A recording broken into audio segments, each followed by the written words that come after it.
All right. What's up? Yeah, I fixed my problem over there. What's up?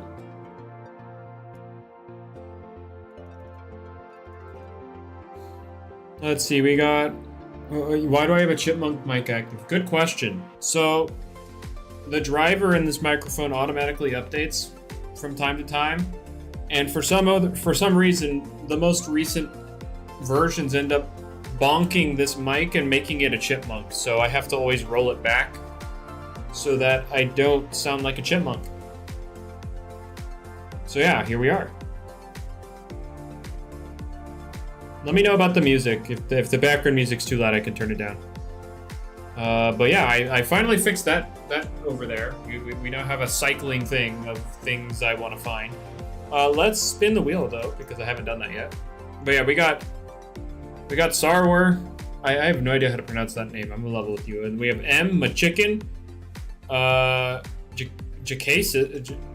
boy. Jake Sus. Sure, we'll go with that. We're gonna Sarwar, let's go. We're good. We're awesome. We're built different. We got Loomy. We got Yikes. Hello.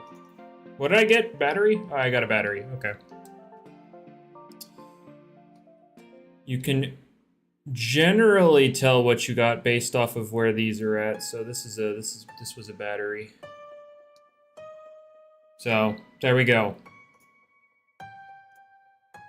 Thoughts on the one thing I said? Oh yeah, that thing. I mean, I don't really have too much context on it, so there's not much to think about.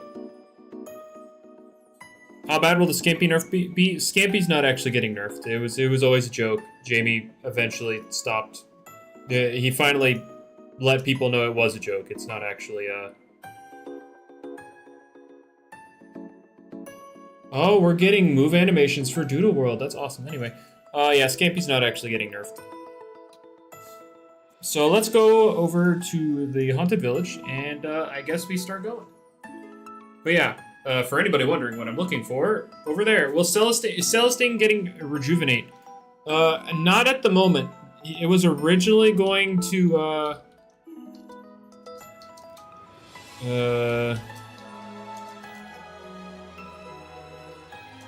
It was originally going to get Rejuvenate, but then it was performing well in some tournaments recently. Like the Scorch Cup, it won one, got second in another. So Jamie wants to hold off and see if it maintains this good performance. What the heck is this lighting? And if it does, then it won't get it. If it doesn't, then, well, it might get it. But he basically was giving it to it because he thought it was bad, because it's been pretty bad, but then it started showing up. Also, my Ragoon needs healing. I need healing. Hiya, there. So I guess we start going. So I'm gonna get in position. There we go. Will Celestine be getting tear down? Yeah, it's still getting tear down, just not Rejuvenate. It will still get teardown. But yeah, that list, that little compilation over there is about like all the big finds I want. I'm obviously not going to get them all, but you know, I want them. So let's turn on some boosts. 1, 2, 3, 4. 1, 2, 3, 4. And let's get going. Alrighty. Okay, I have to level with you guys. I actually haven't started working on the Memorial how to use. But I will be working on it here pretty soon. That's why you haven't seen it yet, is because I haven't worked on it yet. Bad Strammer? Oh, okay. You've been hearing about 100 free tokens. So, on Saturday, starting at 1 p.m. Eastern, the game will give everybody 24 hours of a Gleam boost while they're in the Haunted Village. So from 1 p.m. on Saturday to 1 p.m. on Sunday, everybody will have the Gleam boost active in the Haunted Village. which is the equivalent of 96 boost tokens.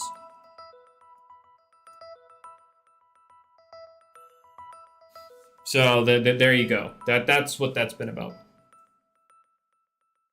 You'll still so like everybody, not even free to play, can hunt for stuff that day. You'll be able to turn on your pity as well.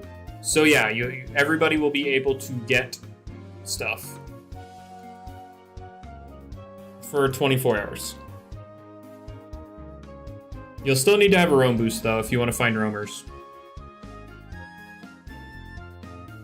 God, these gifts look so clean. I'm happy with how they turned out.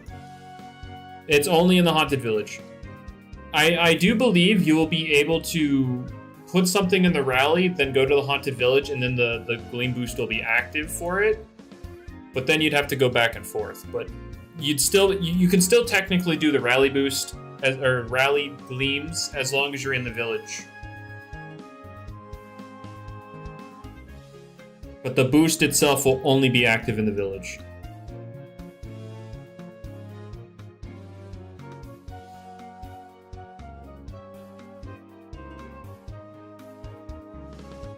All right. But yeah, I finally figured out my problem over there. I just had to make an actual little thing where it fades them in and out. I originally just tried to have them fade between each one, but then like, because I was exporting like I was trying to get a transparent background, whenever, you know, they fade away, it doesn't actually pick that up, so it didn't actually fade. It just kind of plop, plop, plop. I know that doesn't make any sense, but yes. Celesting is not getting Rejuvenate yet. Not yet. It was originally going to get it, but then Jamie found out that it's actually been doing pretty well in tournaments right now. So he's holding off on it. He is holding off. Like, he was originally giving it Rejuvenate because, well, people kept saying it sucked, and, well, it was pretty bad. But then this meta, people started performing well with it, so it's not getting it quite yet. He wants to see if Celestine can keep that momentum, and then if it ends up that it was just like a little phase, then it will probably get it at some point. But the more I say this, the more I realize people will stop using Celestine just for the sake of it getting Rejuvenate, because that's how that works. I personally don't want to see it with Rejuvenate. I want to see it with something else. But, I mean, I think Slumber would be funny, because the Reverberate users literally couldn't use it.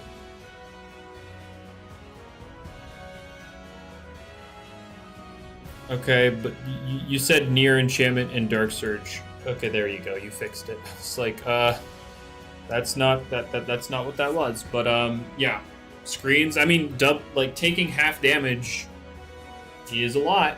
Screens are pretty good. It's just you don't really see them right now because it's limited distribution on like Cleone.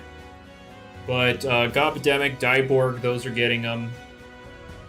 Is anything else getting them? I forget. Like, I obviously know that Novadeus, the dragons have them, but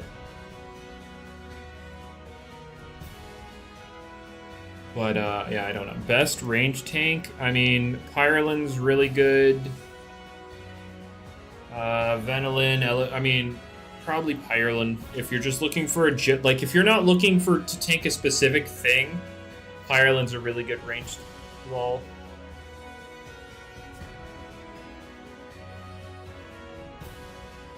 Like, yeah, if you're just looking for a blanket ranged wall, Pyrolin's right there. But if you're looking into something more specific, then I mean, other options would be like Eliguana, Seti Mars with a heavy shield, Venilin.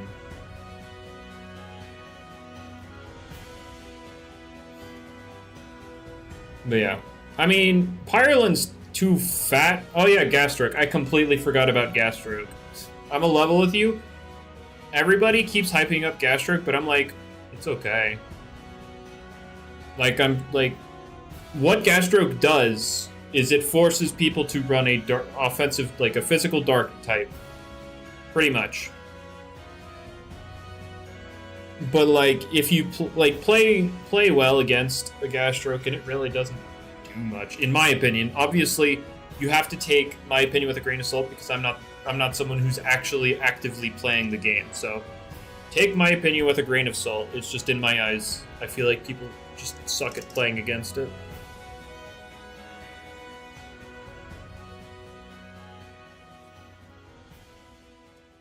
That's just kind of my take there. But yeah, I do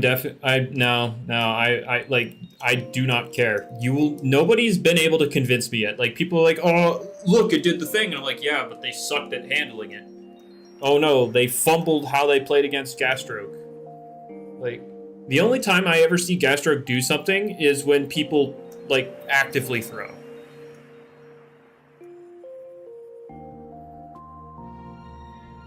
My best find this event was, what, Alpha Missile Bud. I found a secret ability Golem. I found an Alpha Ikizune, so there you go. Those have been my best finds.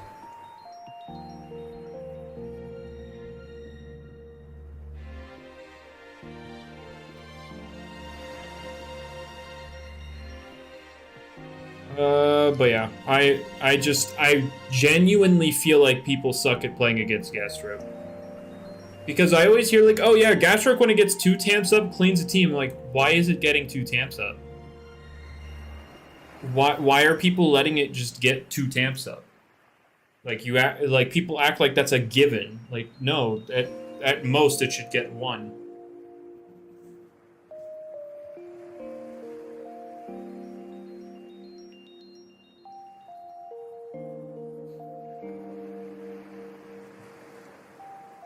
Yeah, I watched you get swept by Gastroke. And yeah, it was literally the same thing. You played poorly against it. And you even had a team of Prevos, and I'm just like, yeah.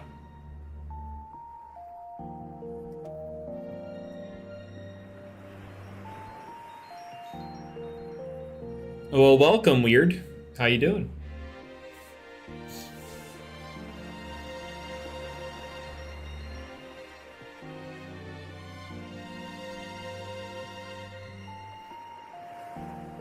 Yeah, I really I'm really wishing we had actual 50% stab, because we're getting to the point where we're getting like we have a ton of roamers right now with 50% damage modifiers, and I'm like, why do we have so many 50% damage modifiers? Why is this a thing? And it's because, well, even roamers aren't going to do too much damage when they don't have actual stab. And, oh wait, Corrupt Volpup, I almost didn't notice.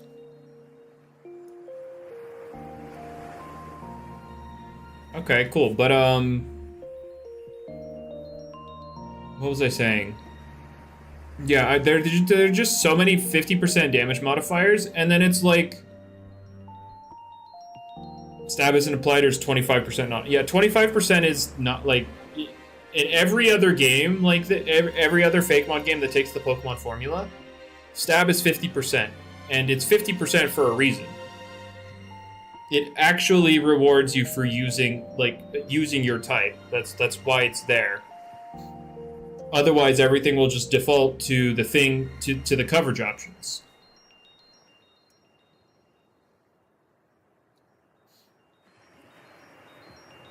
But does Jamie plan on modifying? So it wasn't Jamie's idea to make it 25%. So,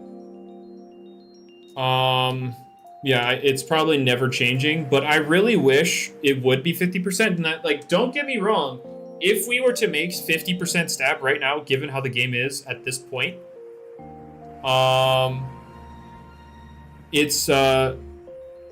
it would be broken. Like, a lot of things would be broken with Pokemon stab, with normal stab. But I'd much rather rework all the broken stuff with stab so that we can get everything else that isn't broken to make themselves to bring them up a little bit. And Awakening 75%. No. Do not buff Awakening. So yeah, that's also another example. Seer Knight, Himber, Valkyrie, Seer Knight. I think I said Seer Knight twice. Tatab. Those 4, they basically don't have an ability. Their ability is just Pokemon stab. And they're all good. They're all good right now. Like, Tatab is one of the best in the game, and its ability is just having stab. That's its entire ability, is just getting stab. And it's one of the best in the game.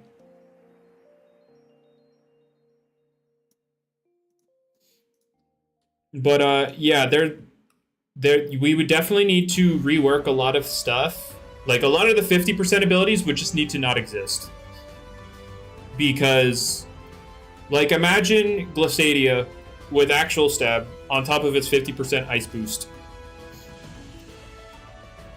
Imagine Mutagon with its 50% heavy fists on top of actual stab.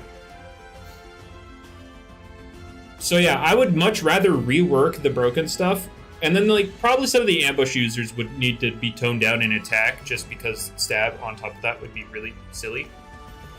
Zulong also might need a looking at, just because it does so much damage with normal stab because of brute force. So yeah, I would definitely want... No, Josh. I don't say make the stab some arbitrary number between 25 and 50%. I say make stab 50%. And then adjust the Loomian, adjust the outliers. Everything will get higher base stats. Yes, there is going to be a global stat buff. Everything in the game is getting a little bump up in stats because, like, you see all the min-maxing that's happening, right? With, like, Isagul, Cleone, Jalusa, all those things with those tiny offense, like, tiny stats, and then everything else is pretty high. That's called min-maxing, and a lot of things are min-maxed in this game. And while, like, if you're looking at this strictly from, like, a PvP, like, lens, and you're not looking at, like, game design, you wouldn't have a problem with that, because, like, yeah, of course, I'm not going to use this lower offensive stat. You might as well make it as low as freaking possible. But on a game design perspective, that's just lazy. And the reason it's so low is because, well, they're using the same formulas as Pokemon, and so they're basically just not enough stats because there is a 7th stat. There's a 7th stat, and there are not enough stats to make up for it. Like, you know, base 600 in Pokemon is an average of 100 on every stat. The only things in the game with, like, the average of 100 on each stat are Novadeus and Soulburst Dakuda. Oh, also, I did not catch this Dragodine myself. I didn't hunt for it. Classic Native traded for it and gave it to me. It is pure smart, and it's got Anomaly, which it won't have Anomaly for very long. It's going to change to Staunch, while Staunch gets buffed to block self-drops. So Draco Beam won't weaken you, but you won't snowball.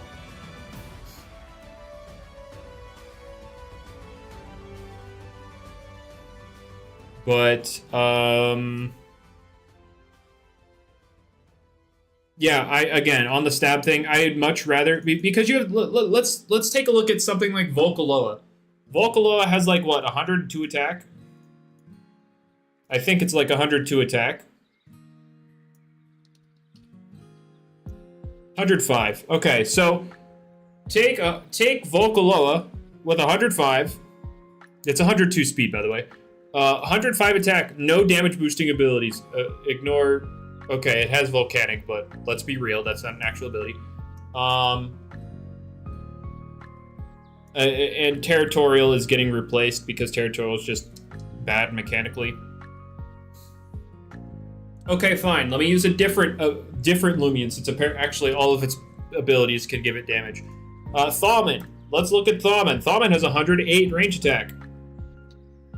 Let's not look at Zulong. Zulong is not a good example. Thaumin has 108 range attack, which sounds pretty solid. Not like super top tier, but solid.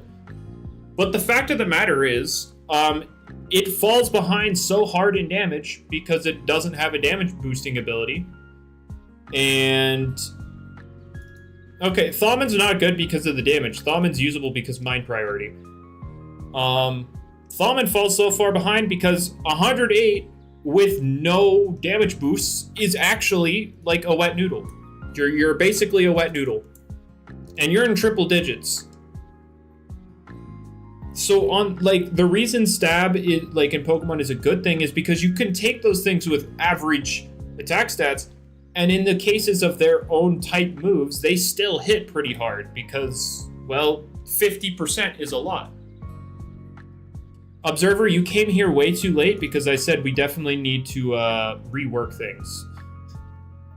We would need to definitely take the outliers. Like, obviously, Nimore, like everything with those silly 50% damage modifiers would go absolutely bonkers, crazy, stupid with normal stab. And I 100% agree that those would need toned down, 100%. But as I was saying earlier, I would much rather rework all those broken things to tone them down so that we can have other things able to actually deal damage.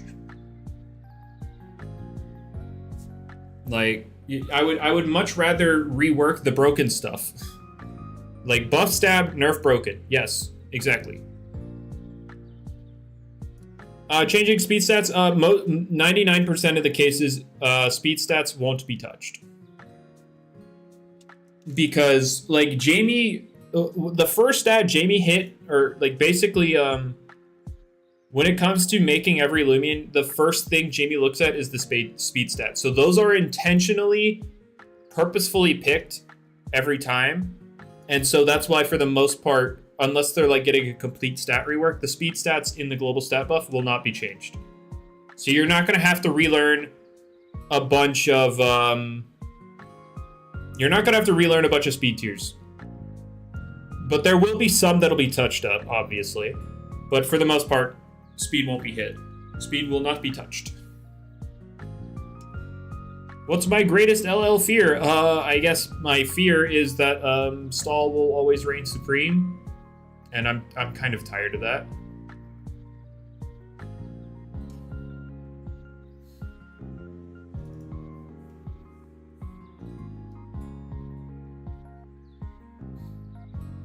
Vesperatu needs a speed buff. No. No, it doesn't. No, it doesn't.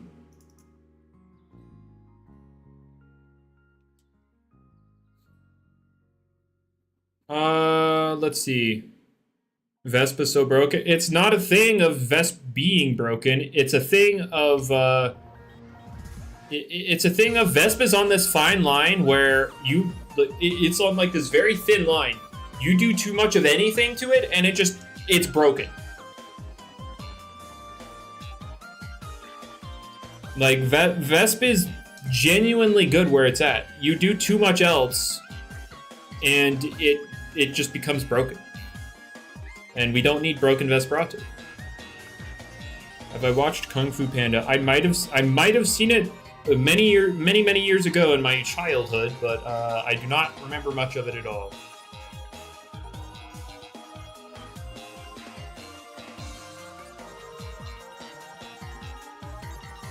Have I watched the Lego Movie? No. See, I don't really watch movies. That's the thing. I don't really watch too many movies.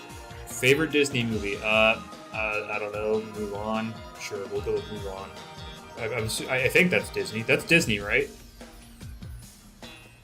Yeah, we'll just go with Mulan. Also, Soren, I saw you pop up earlier to talk about the layout. Yeah, thank you. No Detective Pikachu, never saw it. Like I said, I don't watch many movies. Most of the movies I've seen were in my childhood, because I just don't watch too many nowadays. Ragu needs a buff? Yeah, it does. It kind of sucks. Everybody keeps saying, revert ability thief, and I'm like, no. Does Vesperatu need parasitites? No, it doesn't. Let's not. How will I rework Florent? Wait, why is... No, those are not the fines. Hold up. Hold up.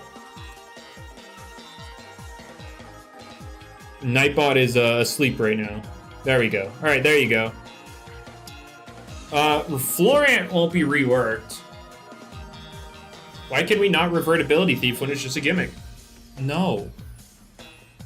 I don't care that it's a gimmick, it's a broken gimmick. But Florant's not gonna get reworked. I mean, the problem with, like, Soul Burst Florant, obviously someone would say, coverage, give it coverage. And I'm like, yeah, that's cool. It's still a bug and plant type. And that's like 90% of the reason why it's not great. Give Zulong Frostbeat. No, stop. Cease.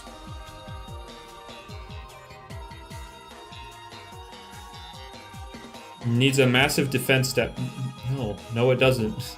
If you're talking about Soul Burst Florant, no, 100, 100, 100 is not something that needs a massive buff. That is incorrect.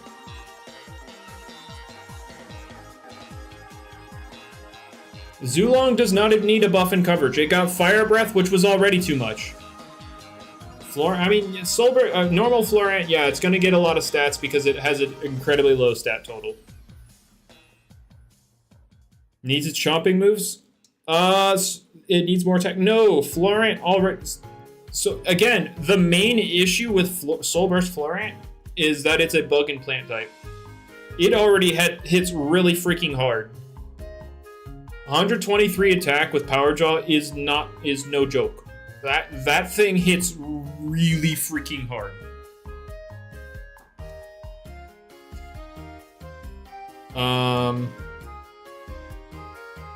But yeah, in regards to Tyrex, Jamie for some reason wants to give it a 100 power metal type chop move. Because that sounds like a great idea.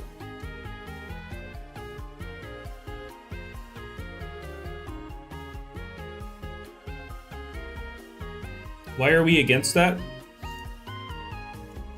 Why are we against a 150 base power spammable move on something with 111 attack? I wouldn't know. I wouldn't know.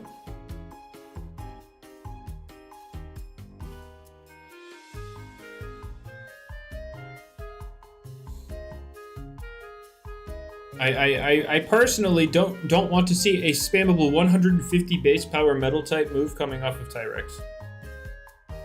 It's Soul Burst Flare with safety pot work. It's not defensive. It got Power Jaw. Florant with safety pot, like, yeah, it would take more hits, but like, why? Now you're making something with a terrible defensive typing defensive. I mean, granted, its typing isn't really good offensively either. Is Speeder a Fortnite sweat? No, he's not a sweat. He just plays it. Normal Florant? I mean, you shouldn't really use it offensively in any capacity. Normal Florant is not offensive.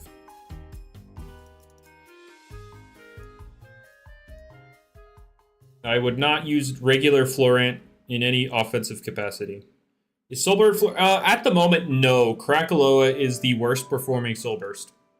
Because its typing is awful in the current meta, and it also has no real moves. It is weak to all the common stuff. And its coverage is pitiful. And its ability is not great. Like, Applied Frustration in a meta, or in a game where stat drops really aren't... I mean, it's probably... I would say it's the best user of Applied Frustration if it weren't for the fact that it used up your Soul Burst slot. Because lowering the speed from Baffled, which is the only reliable way to get Applied Frustration in the current meta, is irrelevant to Krakaloa because it has 12 speed.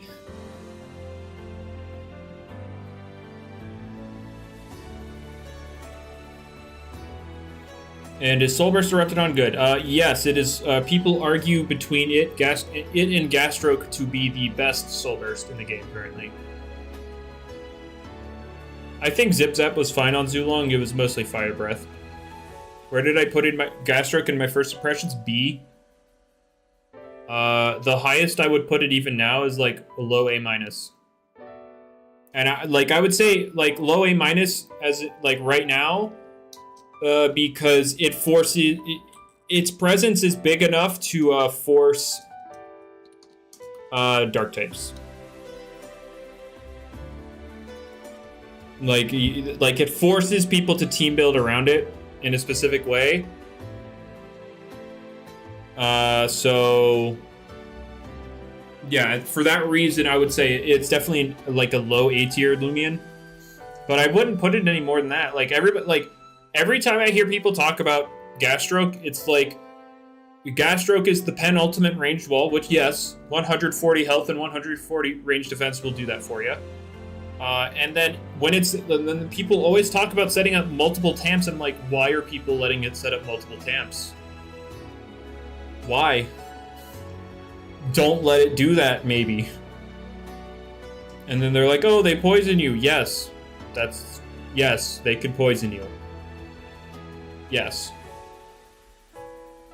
I would much rather get poisoned than lose the entire game because I'm afraid of poison, and then I let them set up so many tamps, and I'm like, yeah, that's kind of a you problem.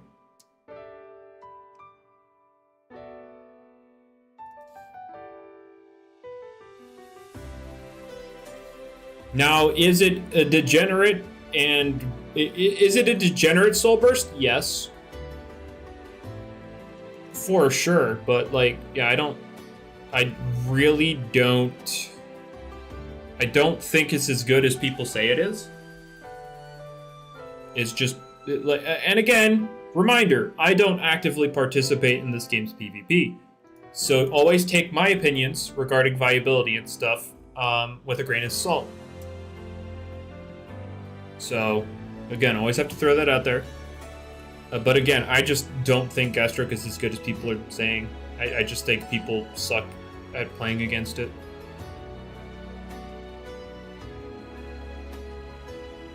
Are Soul Burst PvP viable? I mean, 4 out of 6 are good. Florant being the 5th out of the 6 is usable. It's just not like super good. And then Krakaloa is, at the moment, is a waste of a Soul Burst slot.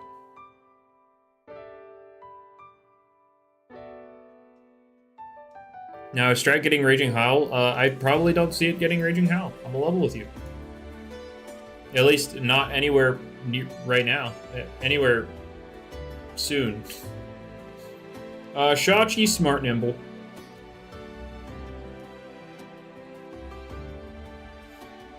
Strat needs a nerf? No.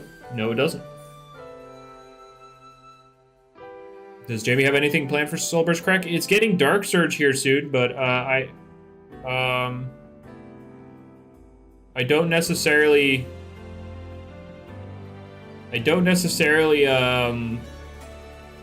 think I don't necessarily think it should keep its current ability. It's just not great.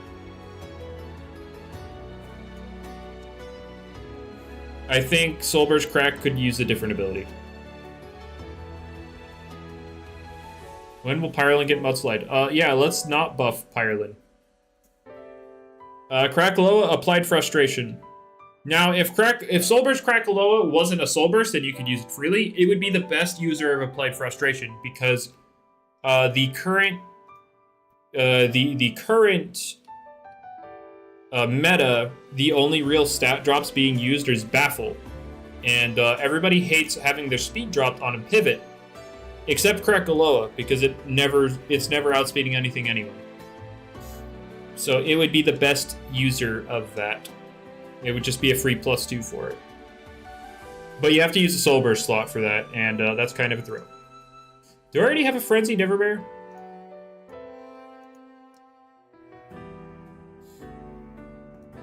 Let's see. I doubt I do, but let's see. No, that's Brawny? Why do I have a Brawny one? Oh, please tell me I have a Nimble one. Oh no, do I not have a Nimble Nevermare? Oh, heck no. Oh, have I not had a Nimble Nevermare this entire time?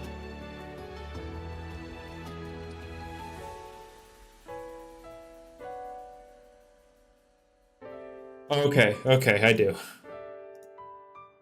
Okay, we're good. We're good. Phew!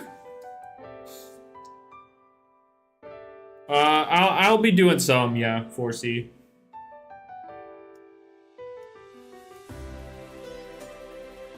I will definitely be doing some.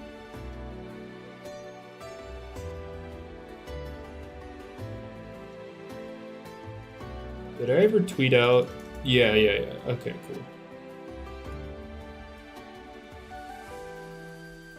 Favorite alpha?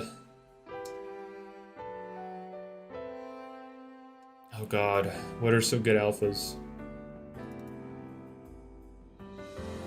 I don't really think about too many alphas.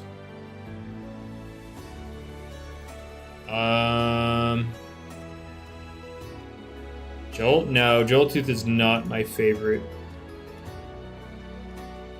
Joltooth is not my favorite alpha. I'm not much of a fan of its alpha at all. Hunter's pretty good. What's Hunter's? Is it... What the heck is Hunter's? I forget. Oh wait, is Gastroke... Is the Gamma for Gastroke blue or red? I always mix them up. Is like the autumn colors the alpha or the gamma?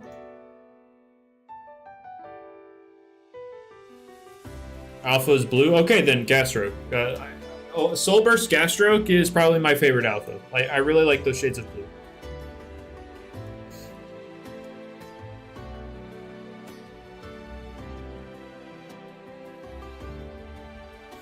There you go. Those shades of blue go hard.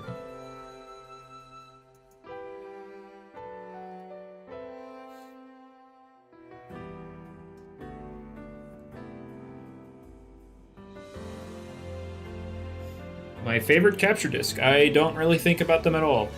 Blue is my favorite color? Yes. Yes, it is.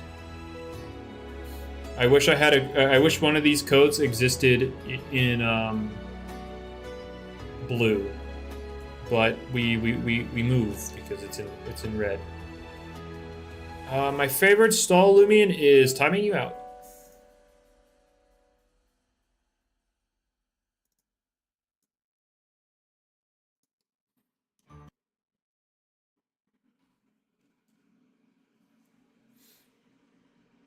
But yes, life is so miserable. Oh, I assume that's why you left the discords and stuff. You got some life problems happening.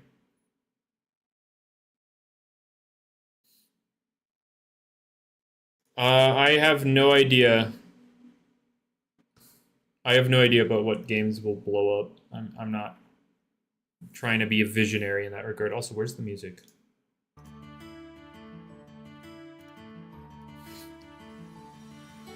Also, what's up, Darren?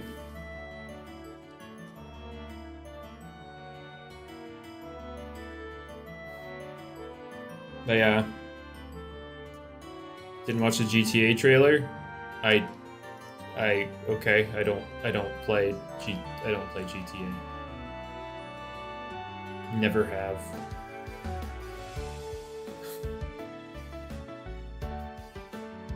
If mids came, would I use any gammas for PvP for their looks? I mean, I like a lot of gammas.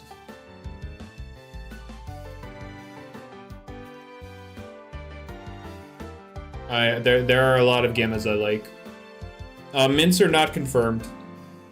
Mints have never been confirmed. It's always just been an idea tossed around.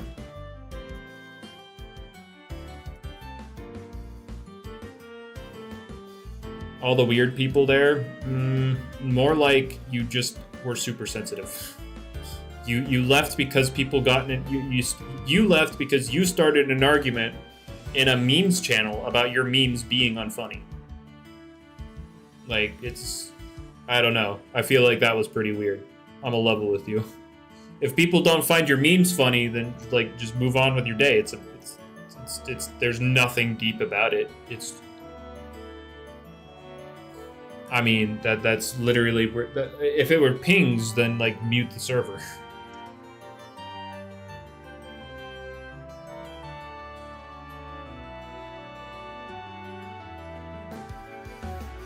Like, there are some weird people, don't get me wrong, but like, it's It's definitely when you were calling people weird, it's because you had a bad experience with your memes being called unfunny.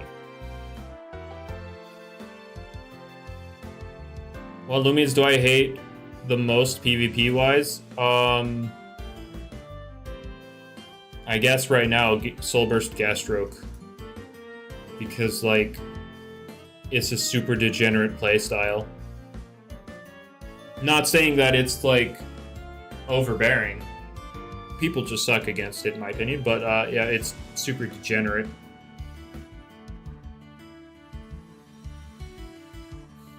But in terms of gammas, I would use for their looks. I mean, Dragodyne, Joltooth, Pyrolin. Those are some really good gammas. Wintrix. What are all the gammas I have? Is Tyrex still good for PvP? No. So basically, all the good aspects about Tyrex were flipped on its head in a few updates, because everything was just like all the things it answered suddenly became able to beat it. Joltooth got Earthquake. Zulon got Fire Breath. There were some other ones, but I'm kind of forgetting off the top of my head. At the moment, Tyrex is not very good.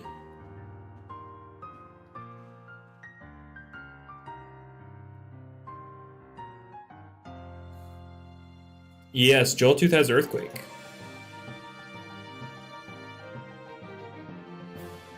Tyrex was like the glue that kept like stuff like Hyper Offense together. Any Loomians I want to redesign? I wouldn't say redesign, but more like remodel. You know, an updated model. Am I getting a new usage tier list? I mean, have I been holding tournaments? That's kind of where we get those. Is from my tournaments. I know Scorch has been hosting some tournaments, but they've only done a couple. So, sample size is still too small. That doesn't even make sense. Joltooth is electric. There are multiple electric types in Pokemon that have Earthquake. Why haven't you complained about Eliguana having Earthquake? Curious. But in terms of old models, I'd want updated. I mean, Terrafly, for sure. The Rats. Is Umbreon now better than Vesperatu? No. I would not say Umbreon's better than Vesperatu right now, no. I mean, Umbreon definitely has Umbreon has a definitive niche over Vesperatu, but it's not better than Vesperatu overall. Oh yeah, Avitross says Rogue Assault. Wendelin or Vesperatu? I'd still say Vesperatu is better overall. So here's my thing. Wendelin I think is really solid. I think its best set is Boots.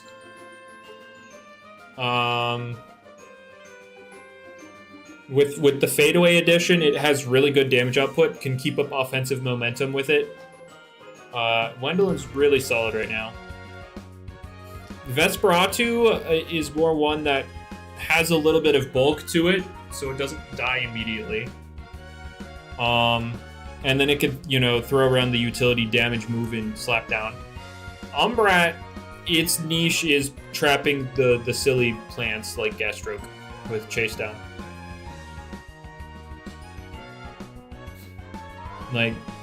Umbreon is like the most B tier thing ever. Like it has a definitive niche, and it does it well, and that's about it.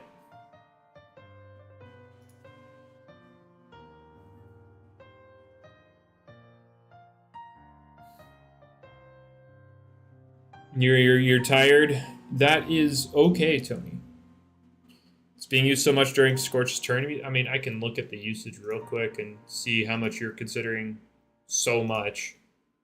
Let me see this real quick. Overall, Umbreon. Oh yeah, that's a pretty solid amount. It's at about 12% usage. How am I? I'm doing fine. I'm vibing.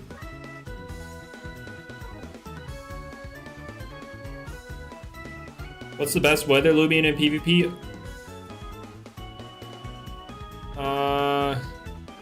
I think 3 is the limit, Tony, before Nightbot gets on you. But what have I gotten so far? I mean, today just a fan code, just an alpha fan code. But I haven't gotten too much this event. I mean, I say that, but I have gotten an alpha Ikazumi. That's probably the highlight of it all. But yeah, best weather Loomian right now is probably Charonix. I know a lot of people debate about that being broken or not. Again, I need to see it in tournaments before I can really give my judgment on it. Because when I was hosting tournaments, people weren't doing too much with Charonix. It was after I stopped hosting them that people apparently figured it out. So I need to see it for myself to really give a solid take on Charonix.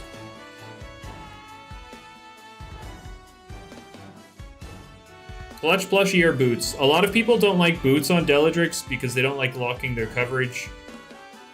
And so they run clutch. But a lot of people like pressuring with the coverage at a speed tier higher than, you know, most things. So they use specialty boots. I'd say both. I'd say either or. I think either or work. I don't really think about adding unique typings, Cash. It's never a thought that pops up in my head.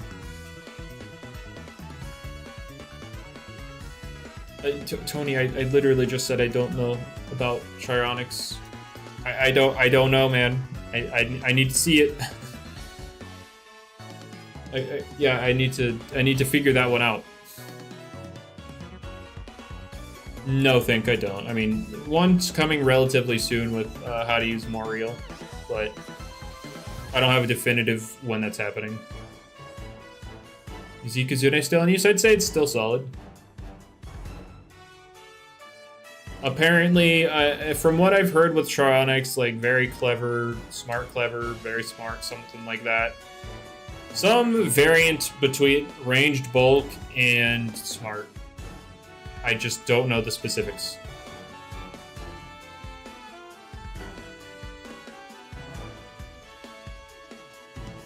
I do not know the specifics, so I can't go too much further than that. Like I just said, somebody just said very smart, another person just said very clever. Yeah, it's somewhere in there. There you go.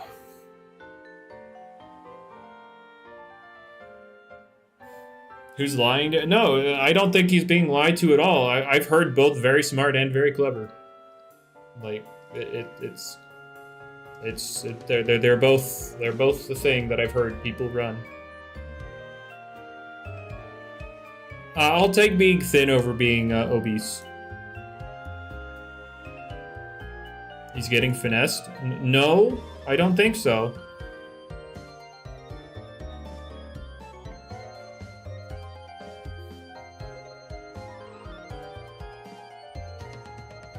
Your Gamma one's good? No, your Gamma one's not good. Because totems don't exist for it. Unfortunately, totems, if Gammas won't be good if they have access to totem, or if a Loomian if a Gamma Loomian normally has access to totems, the Gamma variant is bad.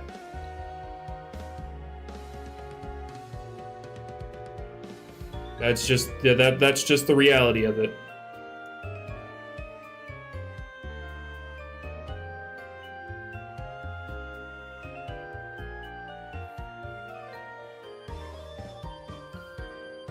Cyborg, I don't care. I'm a level with you. At that time, like who was it? Poke said he solved Cyborg and it was like pure clever. I'm like, no.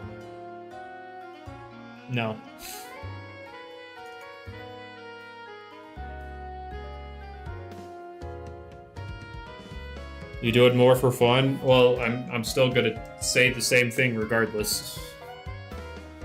Obviously, you can beat any random bozo in the Coliseum with literally anything. You could use a clumsy 0 range attack Charonix for all I care, and you'd still beat up the Coliseum randoms. There's no need to think about literally anything. At that point, it's just throwing random stuff on your team that you want to use. It's never fun to lose. I disagree. I think games, like the process of the game is fun. I don't necessarily think the result is what makes it fun. Like if you had an intense and super close battle and then you end up losing, are you just gonna say, wow, that was boring, I had no fun whatsoever? Because you lost? Like, you felt nothing during that entire time, and you only feel something once you get the result of, yes, I won. Like, yeah, I'll never get that mentality of, like, I only have fun when I win. Like, I'll never, like, I fundamentally cannot understand that. Winning is always... No, that's not what I said. I said you can only have fun if you win.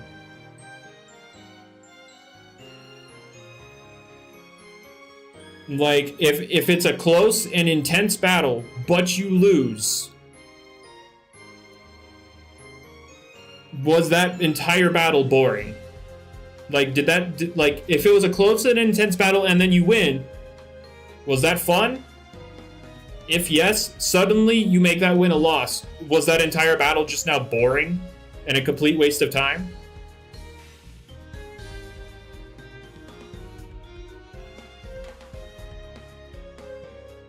If you spend like 50 minutes to lose in the end. But like, if the battle was super close anyway.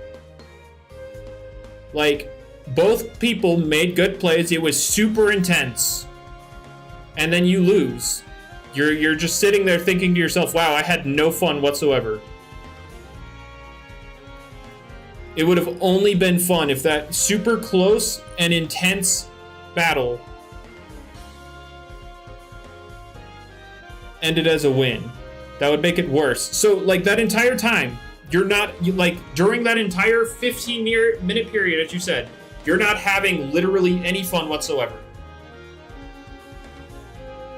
Like, no fun. That entire time.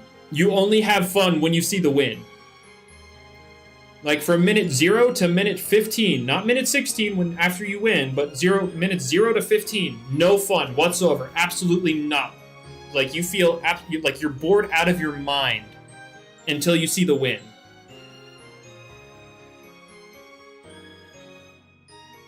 Yeah, that's just an awful mindset. Like I can't understand that mindset. Like, that's just an awful mindset.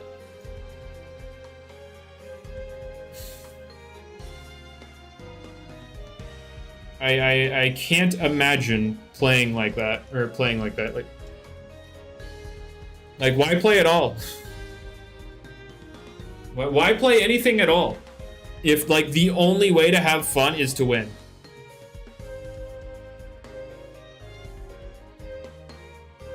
Like, if you can't enjoy the game itself, why are you playing it at all? If minutes 0 to 15 are not fun at all, like, why play?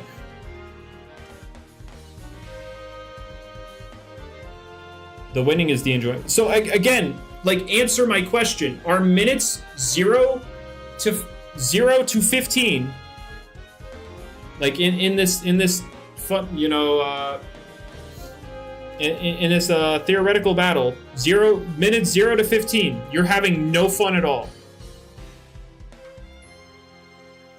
Depends how the battle's going. So there is a part of the process that makes you have fun. If it depends on how it's going, then there are parts of that battle that make you have fun.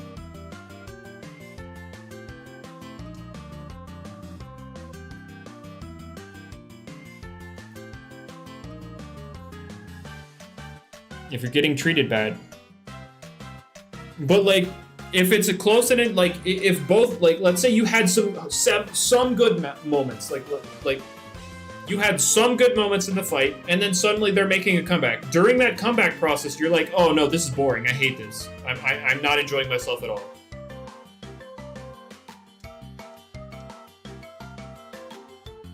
Ironic, I'm saying this while hunting. Well, my enjoyment is, like, in the chat.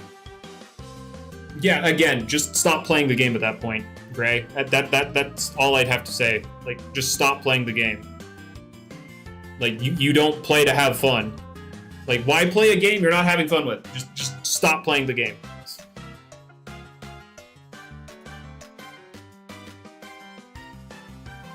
Whatever, download TikTok. No. Absolutely not.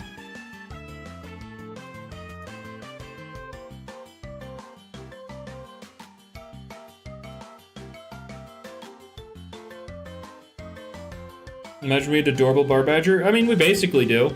Dauntless bar badger is essentially adorable bar badger.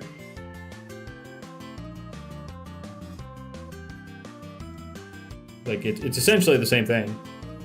Like, it's weak to so much stuff, you're almost, like, 90% of the time you're getting the buff. TikTok isn't what I think from years ago. I've never downloaded it, and I never plan on it. Like, there's no part of TikTok that makes me want to get it. I have zero interest in it.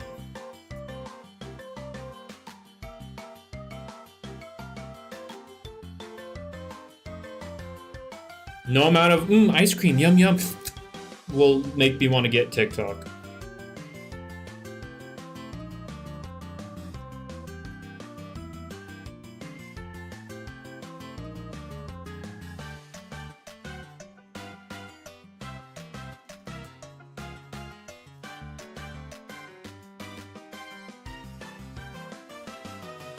But I wouldn't know. I wouldn't know how to do that. Like, it's not about... I mean, you'd kind of have to just see how stuff is performing, see what people like, and then adjust your uploads. Always aim to get better. That's about all you could do. Just I don't know why you're asking me. I'm a level with you. I would not consider this channel one to take advice from if I'm a level with you. Well then, if you've gotten no views for 5 years, you're doing something wrong. That's as simple as that. Maybe you need to, like, change your game plan.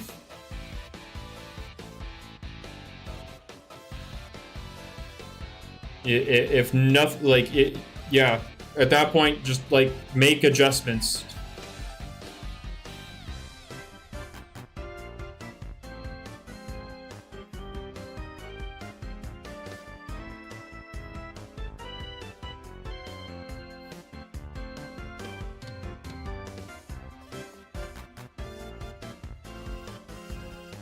All right.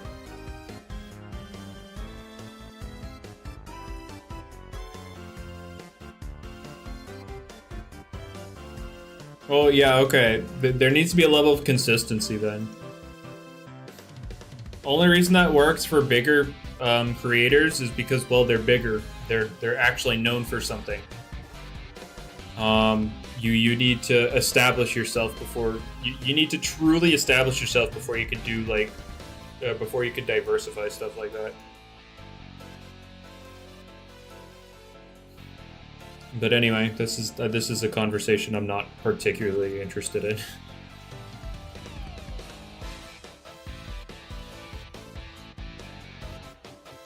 All right. Let's see what's happening over here.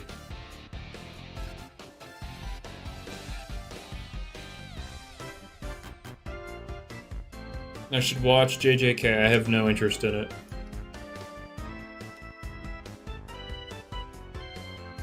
Once I see stuff about it that makes it interesting, sure, but, like, I haven't. I have no idea what I don't really have an idea for Krakalow at the moment. I watched Demon Slayer. No, I read Demon Slayer, and that's how I knew I wouldn't watch the anime. The story for Demon Slayer is trash. Yeah, I'll stream on Saturday. I don't know.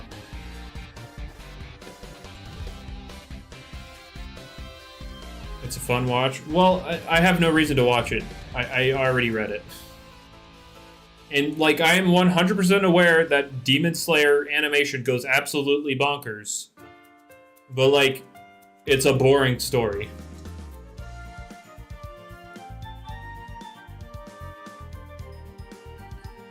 Like, I read Demon Slayer, came to the conclusion that it was a boring story, and so all of my interest, like if there were some, like, if Demon Slayer had good parts to its story, like if it was a bad story with good moments, sure, but the Demon Slayer story was just bad.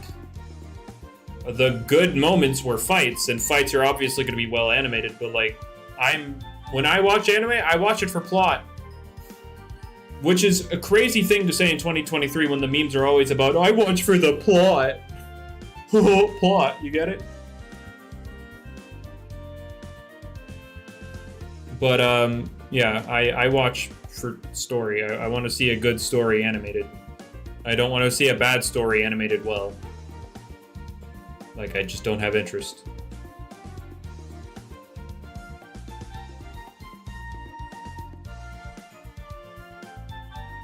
Well, here, let me refresh your memory on the Demon Slayer plot. Sister becomes demon, brother fights demon to demon, and, you know, trying to figure out how to turn his sister back to human. There you go.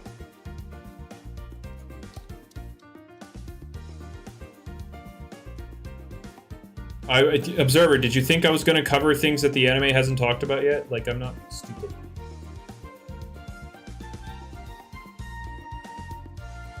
No, I'm not. I'm not going to spoil the manga. I'm not going to see what happens. Oh wait, Nezuko has popped up in sunlight in the anime at this point, right?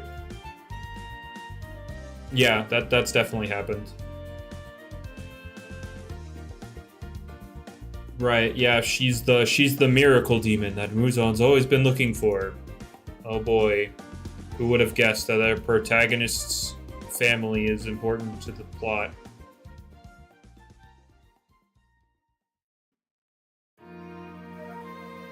That part of the plot you remember, the rest is that a blurry. Well, yeah, that's the thing. That's the thing with Demon Slayer. That's all there is to the plot. Everything else is just either like fights completely unrelated to the main goal, or fights leading up, your fights in defense of that goal. Like, that's the entirety of the plot. Like, Tanjiro fights demons to get stronger so that he can protect his sister while he figures out how to turn her into a human. That's the entire plot. That is literally it. How about Attack on Titan? I did watch Attack on Titan. That was a good one. That is a good watch. What franchise do I think has the best lore? I mean, I'm not... again, when I say talk about the story, I don't necessarily mean I'm always 100% about the lore. Because lore and story aren't necessarily hand in hand. Lore is a lot more in the behind, like lore is like everything about something, everything that kind of makes up that particular universe. I'm not super lore heavy, though I will say the Mushoku Tensei universe I was very much interested in. They did an amazing job with world building. That is definitely really good with its world building. I understand why people don't like it, and I completely respect the decision, because like it is pretty heavy-handed when the main character is you know, when his major flaw is that he's essentially a pedophile. Like, I get it. I 100% get it. One Piece world building? Okay, so the thing with I mean, you would need more context on that, but like that's essentially what the dude is. Have I watched Chainsaw Man? I have not. I have not. I know my brother read it, and he told me it wasn't very interesting, and so he told me some plot points, and I'm like, yeah, okay.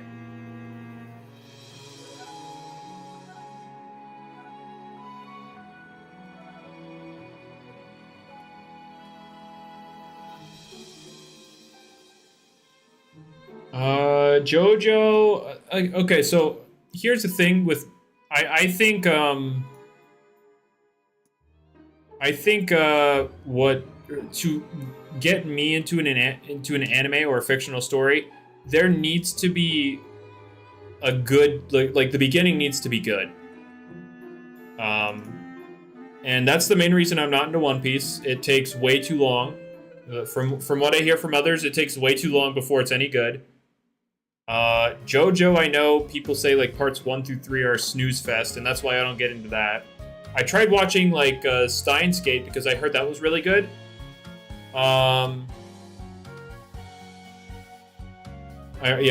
tried watching Steins Gate, but I fell asleep in the first episode because nothing happened. So I never ended up watching the rest of Steins Gate because I couldn't make it through episode 1. Boost expired? Oh, okay. One Piece fights be like 10 episodes? No. Try the most recent one, the Wano arc. The fight against Kaido took over 2 years. I'm pretty sure. Or over a year. 1 or 2 years, I'm pretty sure. That was the Kaido stuff. And I'm like, wow, that's really dragging it out. I'm not saying the Wano arc as a whole, Observer. I'm saying the Kaido fight specifically. Like, they really dragged that crap out.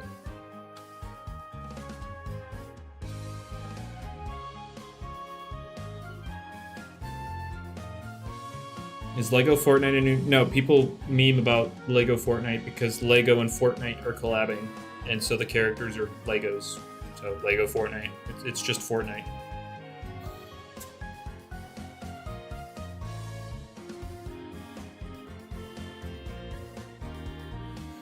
But yeah, I need a good hook to get me to watch or like read something. Like Mushoku Tensei, like a lot of there were some people that said they lost interest because it was kind of a slow start-ish to get into the real meat of the matter, which like I could see why that was, but a lot of the start of Mushoku Tensei was actually building their world, like showing people the world. Like a lot of like, you know, a common isekai thing is where the parents literally don't matter. No, the parents are actual characters in Mushoku Tensei. We actually get to see a good look into their characters and what they provide. There's just a lot of good stuff about Mushoku Tensei. So that's probably my favorite, like, not manga, but I did read the web novel. Anime web novel, that's probably my favorite.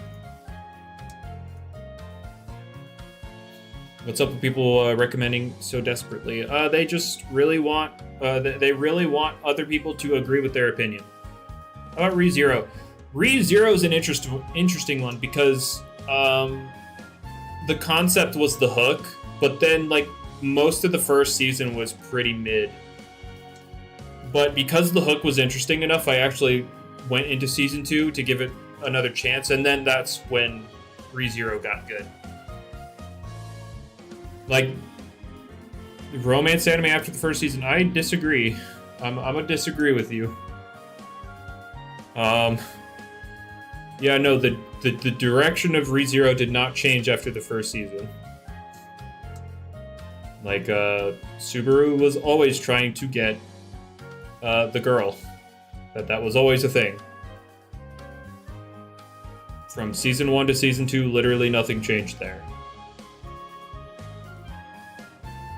No, I don't really watch the Book One anime. Not much.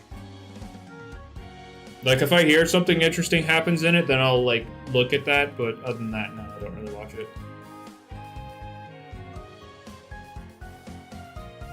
Is it that one kid who was an incel in the beginning who got hit by a car and has OP magic? You just described, like, 95% of isekai. What made I go on a hunt again? Well, again, like, this event is the best chance to find good stuff, so that's why I'm hunting. You're not going to see me... Isekai is basically the people who die and go to another world, or not necessarily die and go to another world, who end up getting put into another world. So again, ReZero is an isekai. Mushoku Tensei is an isekai. Konosuba, I think, was an isekai.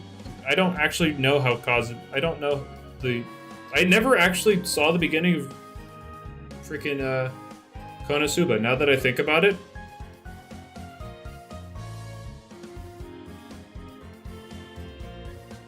Was that the one where was Cosmo the one who died by No, yeah, it was an isekai. Yeah. Because he died from shock because a tractor was getting near him. That's what it was, right? And then Aqua was laughing at how pathetic his death was. Now, okay, I remember now.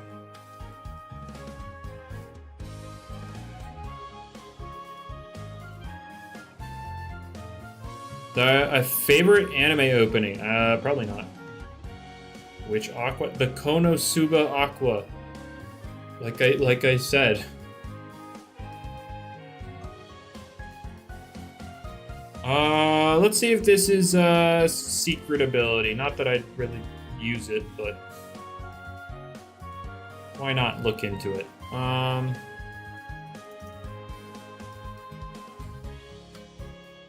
If our computer had to run an epic RPG intro for 2 to 6 players, what? No, I disagree. I have no idea what the heck you just asked me.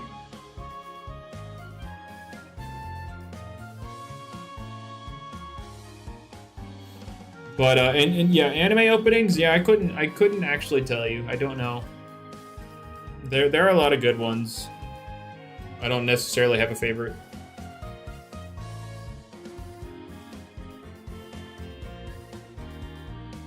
Have we not found any free shards? Oh no, we found one at the very start of the stream. It was a corrupt Volpup.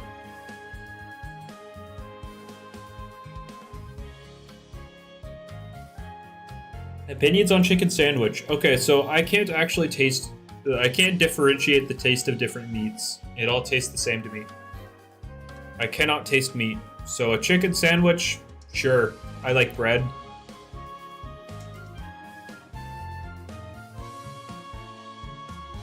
That's how I see it. It's bread with some protein. Why not? Have I tried Swordburst 3? I saw Warm Connell try it, and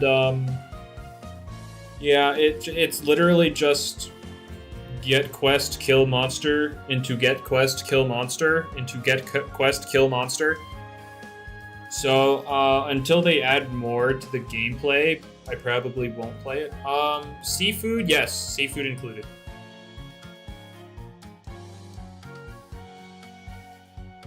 Starless Akawari. Akawari is the corrupt stuff, right? No, I've not played TDX. I have not.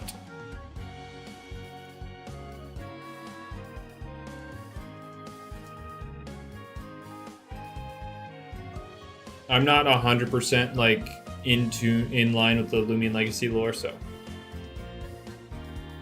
Yeah. I mean, I hear a lot of people shocked about that, but I conceptually or like fundamentally cannot understand the I cannot understand why people are confused by it because I literally can't taste them.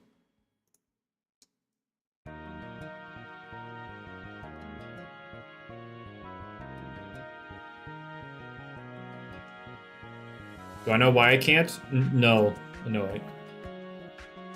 But I don't take... Yeah, like, with meat, I could only... Like, the only way I'd be able to differentiate the different meats is by their texture, yes.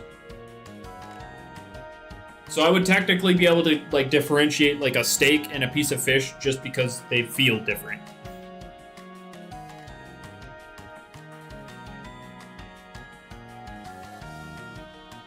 Good World definitely doesn't have better lore. I disagree. There's definitely a lot more to the lore than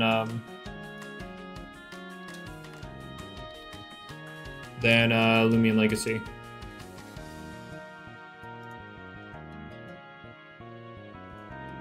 What's my preferred temperature steak? Again, not well done. I like it when it's not super dry, so obviously not well done.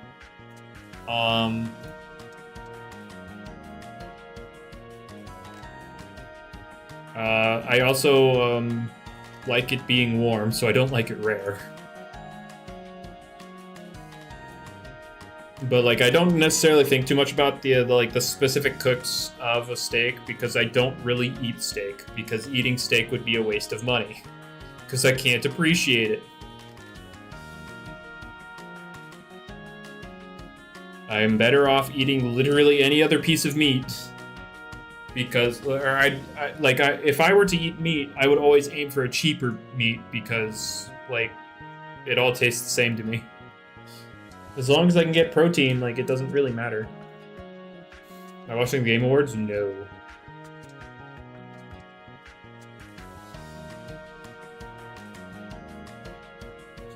Yeah, Mayo, when they get into the thick of things, and like, if they let me get into their conversations, then I will definitely throw the thought of chess timer, because I don't know if that's something they're thinking about, but I definitely want to make them think about it. Okay, Omega, yeah, I've seen it. You've said it like, what, 4 or 5 times now? You can stop. Yes, I got it. Cool, awesome. Yeah, yes, they translated it. Cool. They like everybody. They translate everything in this game. It's cool.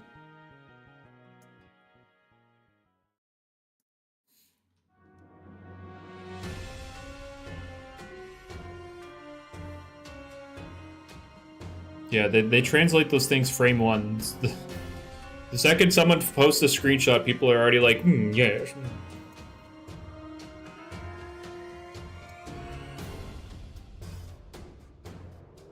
Victor, yeah, I guess I forgot to say hi to you, but yeah, I don't know about the Arceros thing. Alright, you don't have to clown on Omega. It's fine. Glissadia or Arceros? Glissadia. Oh, wait, no. General Coliseum has Mutagon. No, Mutagon. You Draco Beam them. Yeah, there you go. Design-wise, I like Glissadia more.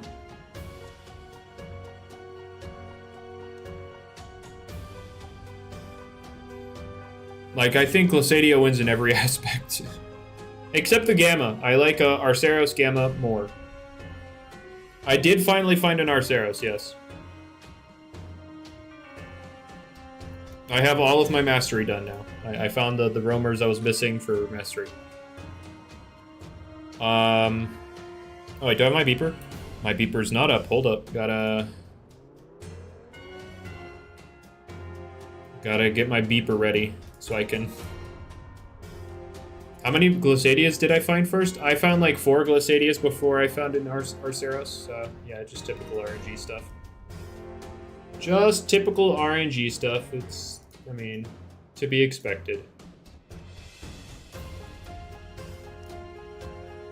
Oh, it probably doesn't work because for some reason my settings are out of whack, so let me fix this. You suffered with 8? Oof. Skill issue, I guess.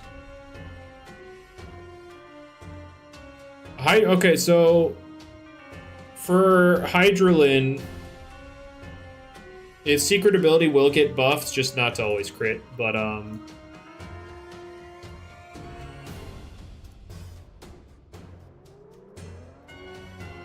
alright.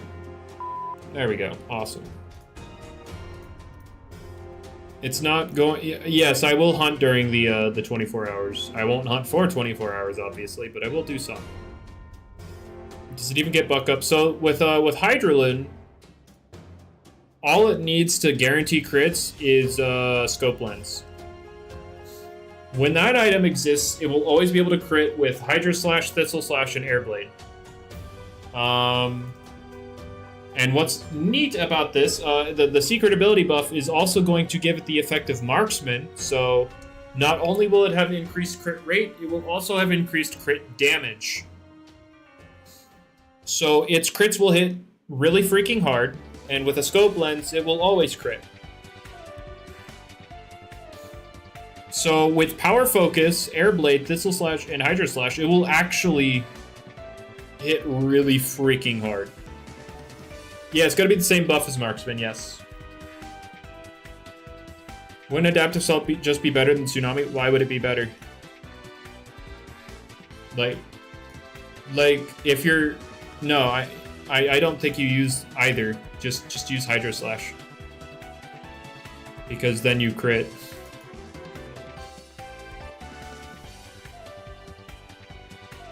Adaptive Assault does not have a higher crit rate, no.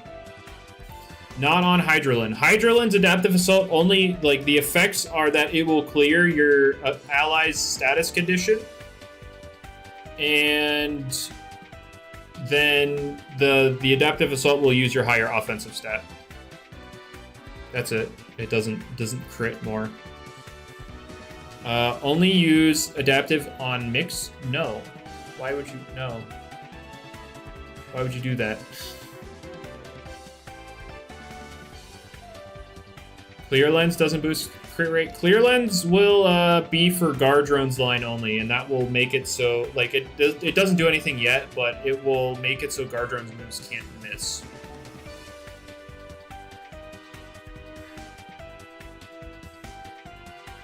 My favorite Loomian is Joltooth. Like that's it. It's just Joltooth. Favorite Loomian's Joltooth, and then it also has a Bang and Gamma, so yeah.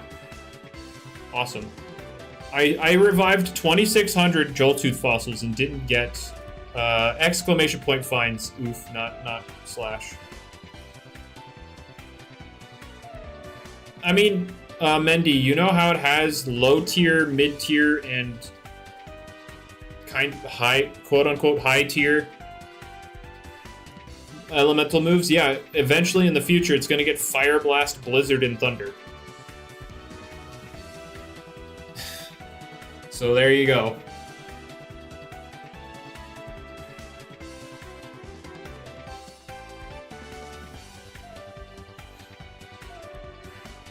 Yeah, Gardrone will eventually get inaccurate moves, and it will hit hard. Gardrone really just needs like consistent setup, or I wouldn't say consistent, but I would say one that doesn't hurt yourself.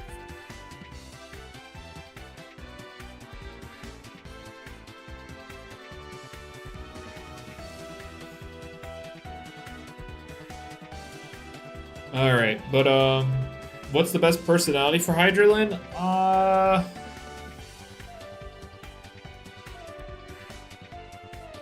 Definitely. I don't know. Right now, I just wouldn't use it, but after that buff, I would do Brawny Nimble, and then like either very tender or very foolish. One of those.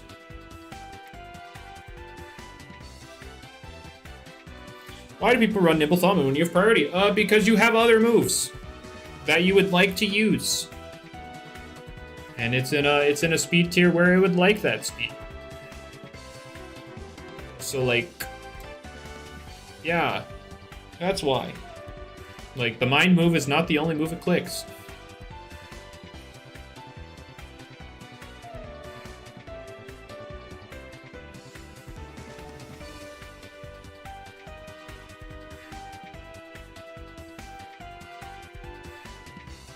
Like, Ash Greninja in Gen 7 still ran Timid despite having Water Shuriken as a priority move because, well, it had other moves it would want to use. Speed tier, that's just generally where, like where the Loomian sits at speed-wise. We just generalize them as tiers because it helps people look at it in conjunction with other Loomians. Expertise set could do pretty well. No, I don't agree, really, because Thaumin doesn't do damage. I'm a level with you. The only good thing about Thaumin is the priority. If it didn't have that, if it didn't have the option of priority, it wouldn't be worth considering at all.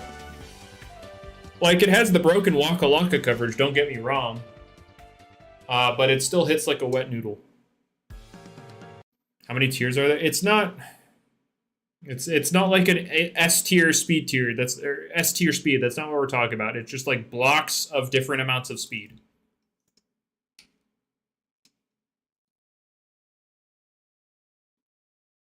I mean, Cash, I couldn't care less. I mean, I don't play Fortnite or Minecraft. People use Lachette right now, though that's mainly because it has a buggy moveset, and people are abusing Raging Flame Lachette to be like a defensive pivot. But overall, once that's fixed, probably Thaumin.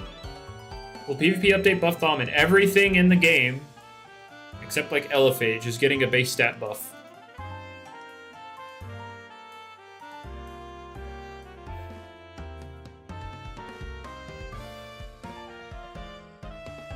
That's what I'm sitting at.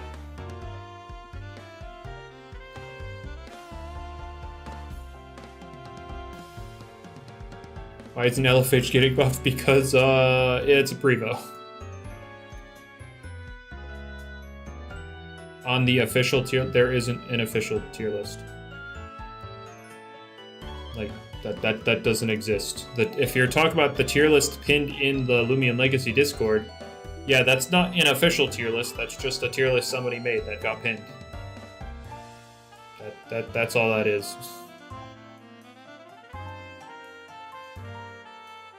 I mean, that's a hard question to answer when, like, everything, like, literally everything is getting buffed. It's an impossible question to answer what will be viable after that. Did LFH always work with Drop of Youth? No. It did not always work with it.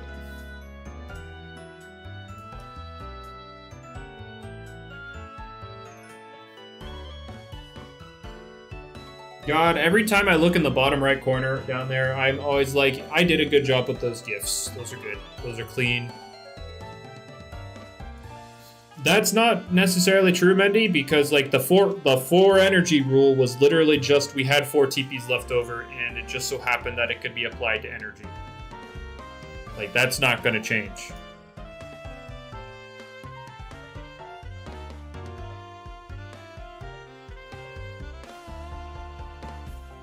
Like, that's all it is. It's just we found a place to throw the last 4 TPs. So yeah, that's not changing. What will change are like the people, like different energy creeps. Now we need to retrain every mon, potentially, but.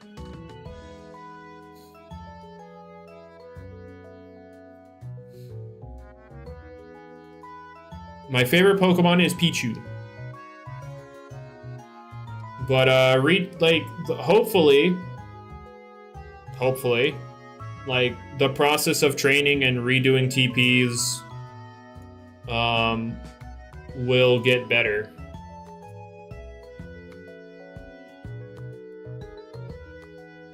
Alright, yeah, I just got pinged in the Loomian Legacy Discord, and it was just about the Gleam boost happening at 1 PM Eastern.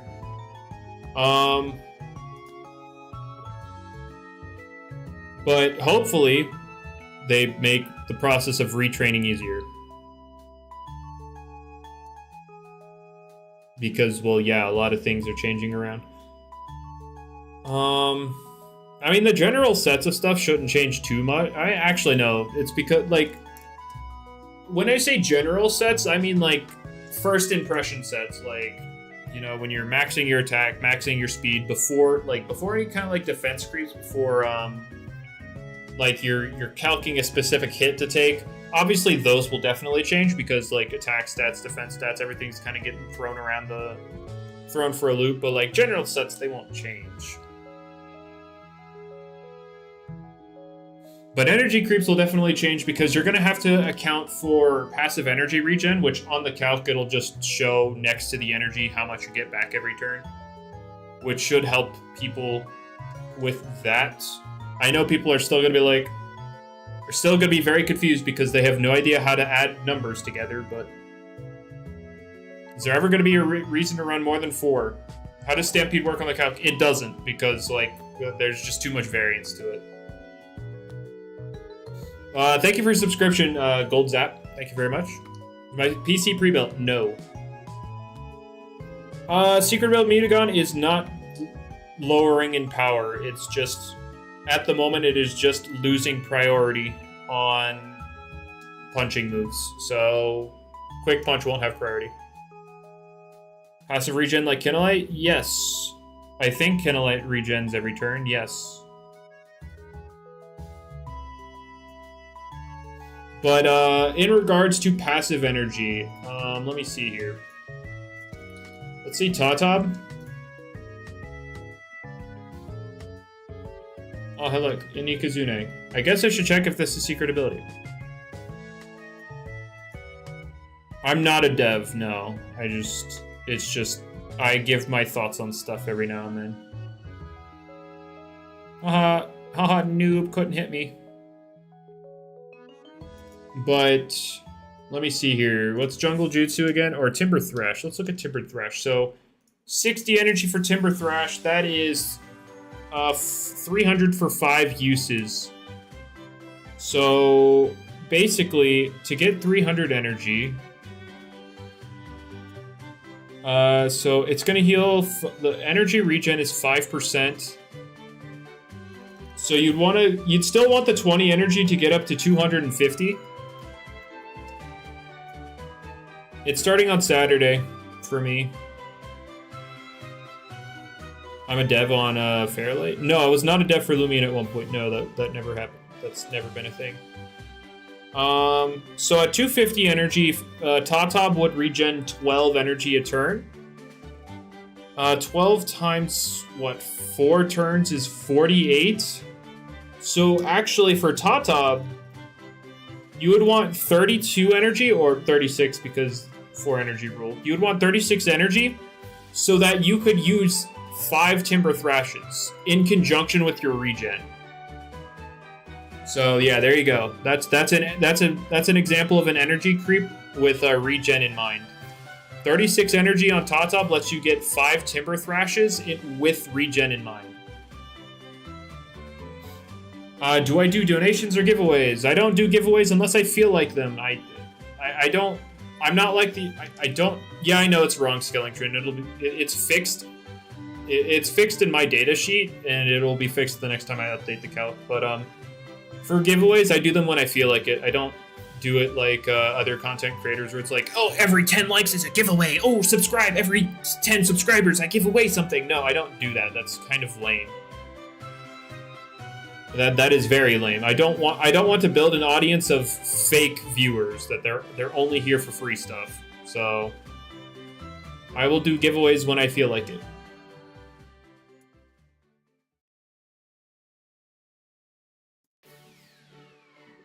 Roasted more than half the YouTubers. I roasted pretty much every single one.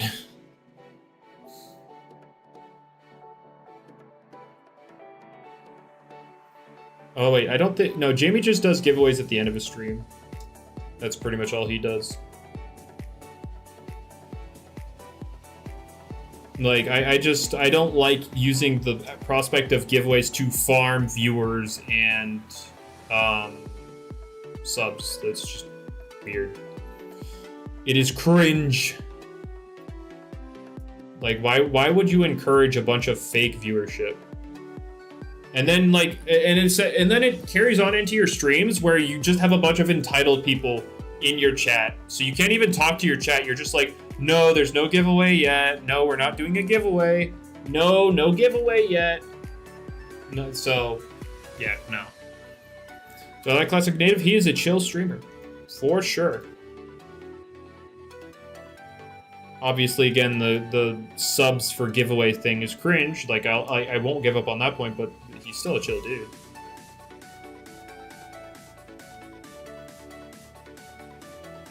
Thoughts on fadeaway Florent? Why? I'm trying to understand how that works. Like, I understand why you want it,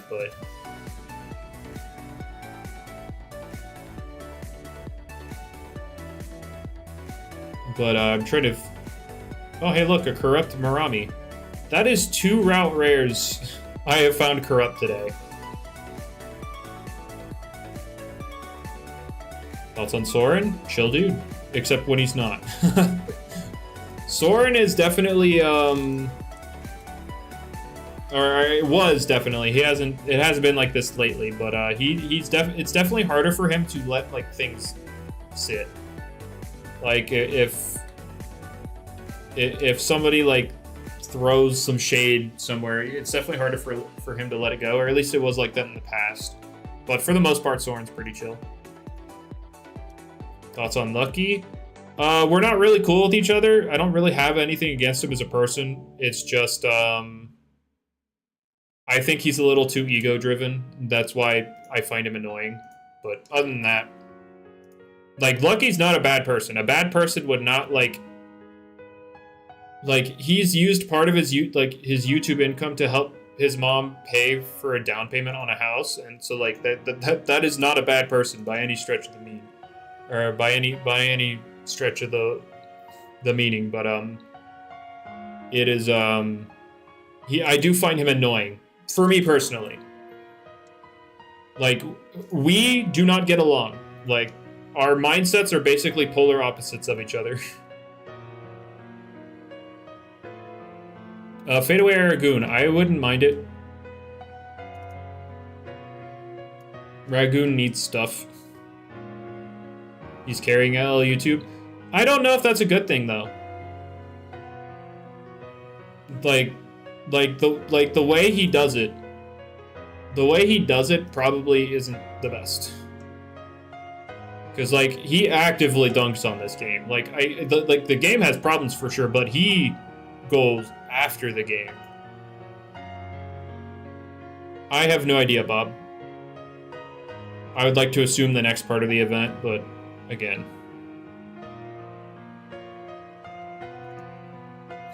Well, Lucky and I were still like okay with each other back then, Mendy, but obviously we didn't mesh well in that particular video. Like, I never had a chance to speak, and then afterwards they were like, I was basically just told to talk over everybody, but that's not in my nature. I like to let people talk, and that just kind of resulted in me not being able to say much at all during that. So, like, it was something worth that we tried. We agreed that it didn't work. So, like there was nothing wrong with trying it for sure.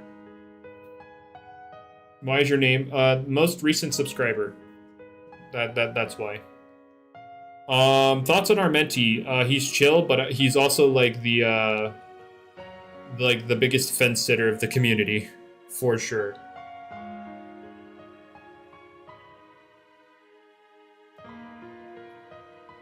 But like overall, the dude's pretty chill.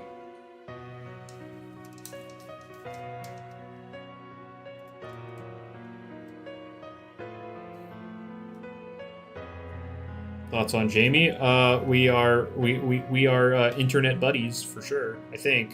I guess that's a bit much for me to assume. Maybe I'm just a random bozo that he interacts with. But no, we're chill. What I mean by fence sitter, he never really takes a stance on anything. Like he'll always take the middle ground just so that, you know, he avoids like arguments and stuff. He never really shares, like, he doesn't often, like, take a stance on anything. Like, he'll share his opinions on stuff, but he won't really take a stance on a matter. So he just avoids that kind of attention for himself. Which, like, like, there's nothing wrong with that inherently. It's just annoying sometimes, which again, that's probably more on me than him. Not probably, that is more on me than him. Like, that's fine. Especially on the internet, you don't really need to take a stance on anything because again, who on the internet's actually going to care about your opinion? So it's perfectly fine that he does it. If I've changed my opinion on Gastroke, no, not really. Okay, so in terms of like a tier rating, I would say it's like at least in the low A tier because it does kind of force you to team build around it. So in that regard, I would say it's low A tier. But overall, I don't think it's as good as people say it is. People suck at playing against Gastroke. What's been my best finds so far? I mean, Alpha Ikuzune is probably my best find of the event so far.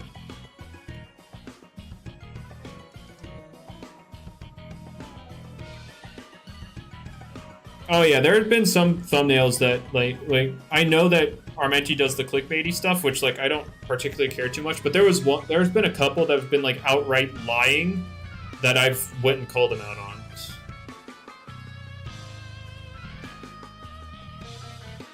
Why did I run from Oda Yaga? Because I already have my Oda Yaga.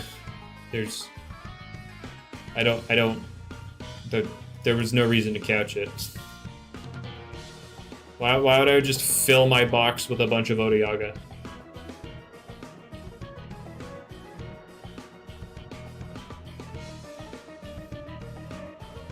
Well, Snagulp is weak to like the good point about Gastroke is that it can poison anything that isn't named Stratosaur, but it was Stratosaur. The good point is, like, yeah, you can't stop it from poisoning you. Because it can just hit the things that are immune to it.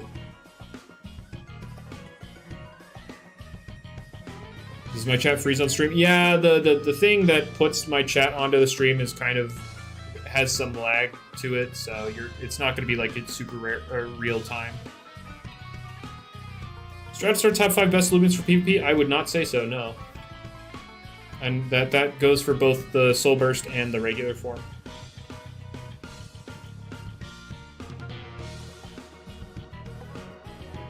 Yeah, it's not really a big deal to share your opinion on Twitter. Like, oh no, some people might roast me for my opinions on Twitter. However, will I get over it? It's Twitter. It shouldn't affect your life. Though nowadays I do hold my tongue on a lot of stuff because I just don't feel like dealing with it. And when I say this, again, I don't mean to call the person out. I don't want to start anything with them. It's just mainly in regards to Lucky, because again, we disagree on most things. And so when I see random crap I don't like, I generally used to call him out a lot, but I've really toned it back because again, it just never results in anything productive. So in that regard, I've kind of held my tongue, but for most other things, I do just give my opinion.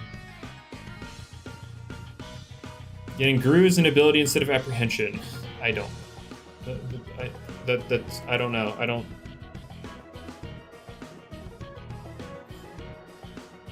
know.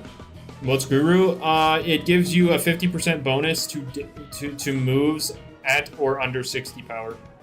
Do I think TOT will be a good game? I don't know yet. There's not enough really there to tell. At the moment, for me, at the moment, I'd say I'm definitely not the target audience because, like, from the looks of it so far, it just looks like a Pokemon game.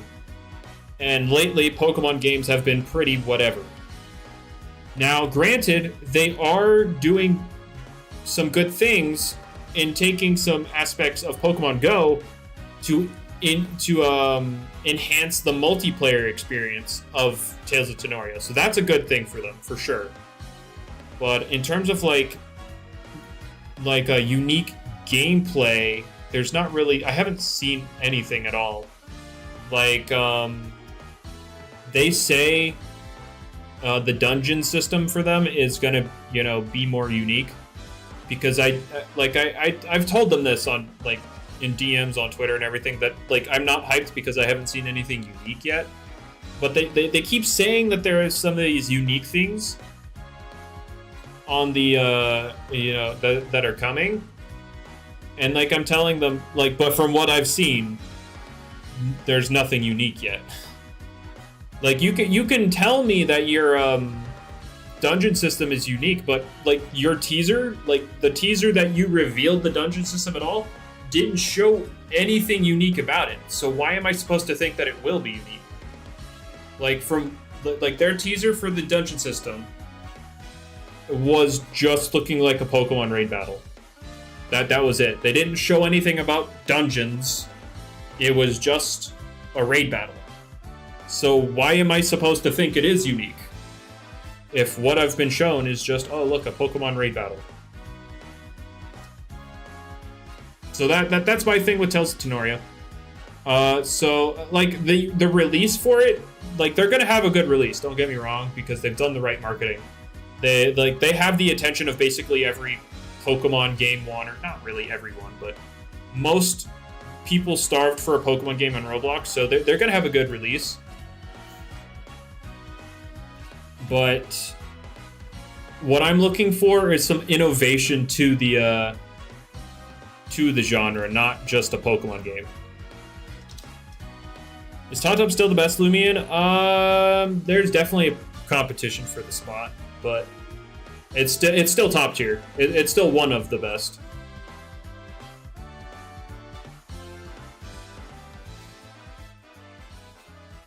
I have no idea who that is, Skellington. Who the heck is that? Oh, dear God, I just found an alpha and there's a Metronet. Oh, no. Grr. Please catch. There's no reason to catch it. I already have a Metronet. Oh, actually, I need to check Metronets. That's what I need to do, because I don't have an alpha, or not alpha, a nimble secret ability. I don't have one of those, so I do need to check them. Is the night dog thing? Oh. Eh. Yep, I should have delayed the pity, guys. Oh no. What happened to the Odiaga and Maraith? What do you mean? What do you mean what happened to them?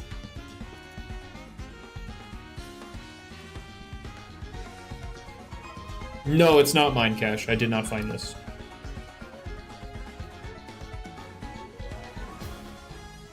I did not find this one.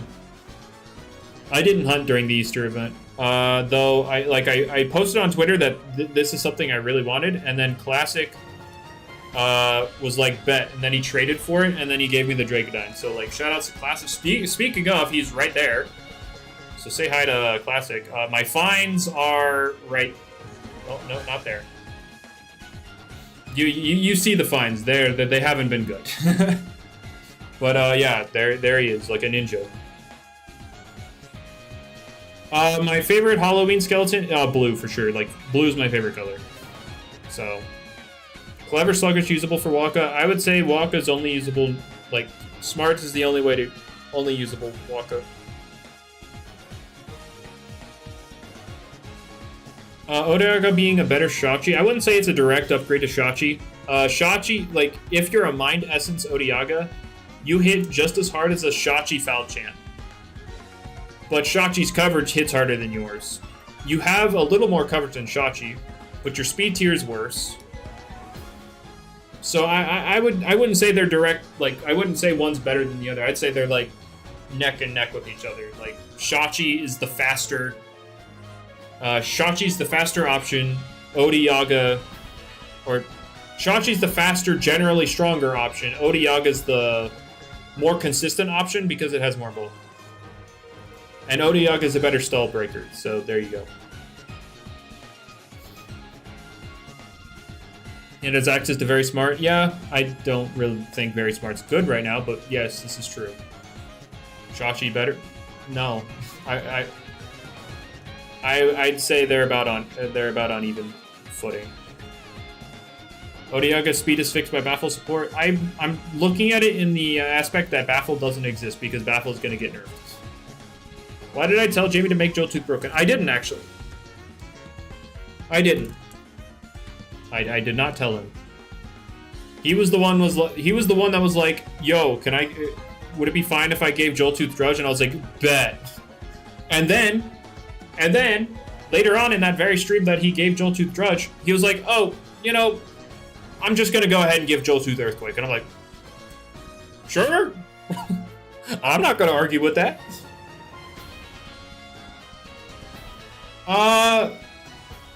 Smart and Nimble both work for the secret ability. Like, Smart is, obviously, you get to hit your priority moves harder, for sure. But Nimble lets you use your other moves easier because of the speed.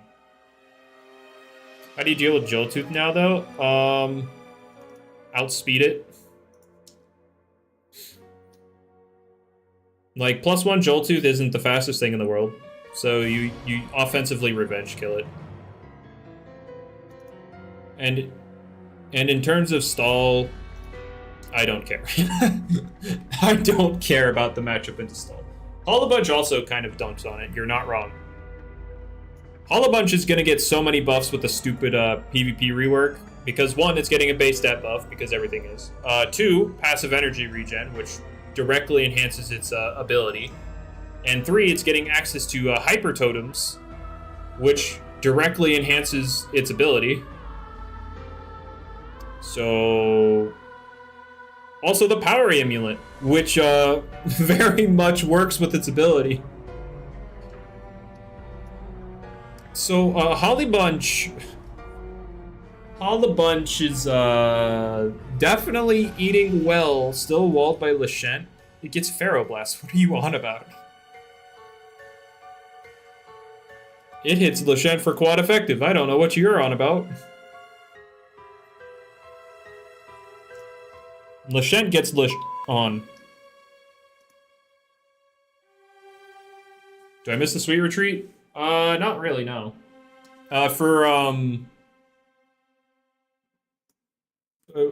In regards to gummy grinding, the Easter event was better, so.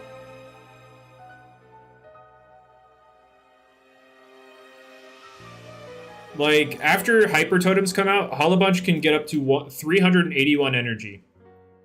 And for passive energy regen, fun fact, that is 19 energy per turn. Which, also, fun fact, means if you run an energy orb, your Peace of Minds are essentially free. Because it becomes a 19 energy Peace of Mind. So you would be able to Peace of Mind and still be at full energy for your next attack. It's already been banned in a lot of tournaments? Okay, so here, fun fact, in the tournaments it's been allowed, it doesn't show up. People don't use it. People don't use it in banned tournaments because it's banned. People don't use it in other tournaments. In the tournaments it's allowed, people don't use it at all anyway.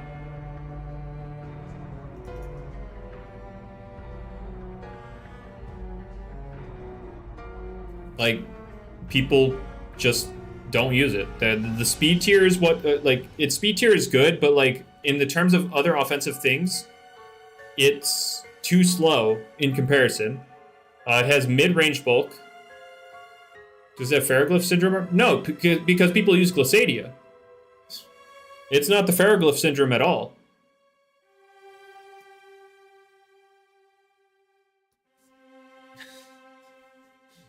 The world around you is completely crumbled. Uh-oh, what happened in the Fortnite session? But, yeah, the reason is, like, a lot of its stats are making it mixed, and mixed attackers in this game just aren't that great.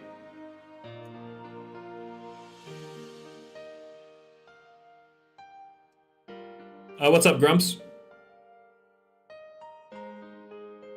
But it eats stall for breakfast? Not really, no.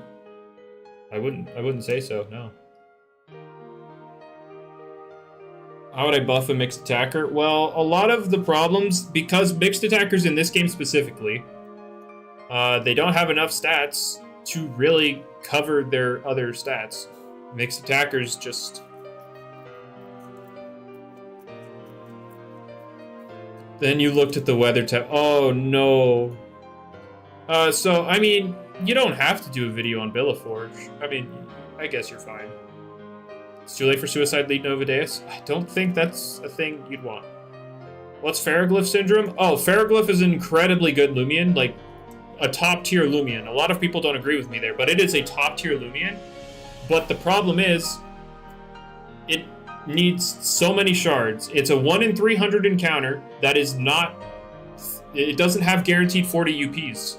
So you need to use so many shards on it. So it's just an inaccessible Loomian. What is the Vortex? Just pivot spam. If people don't have an immunity to your pivots, you just get to keep doing it for free. And so you trap them in the Vortex. If they switch out against one guy, you just pivot into the other one, forcing them out, where you just pivot again to go back into the other guy, to force them out, and that's the Vortex. You think Ferroglyph gets walled by Lashent now? It can. If you just run Psycho Blast and Landslide, sure. I mean, Dark Surge hits it for neutral. The thing about Ferroglyph is, like, a lot of people tend to think that you're forced into Psycho Blast, when in reality, Ferroglyph is the perfect example of bad stab means you can replace that Psycho Blast. Like, it's not a big deal if you run it.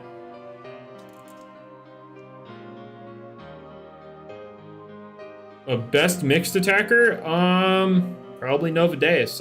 I'm not gonna lie to you. Novadeus is probably the best one.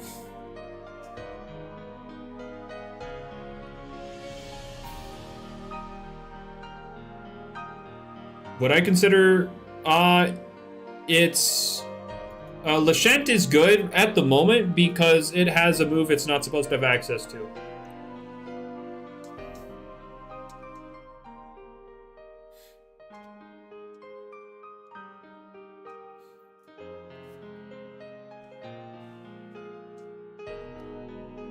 Alright. What's the move? Raging Flame. It's not supposed to have that one.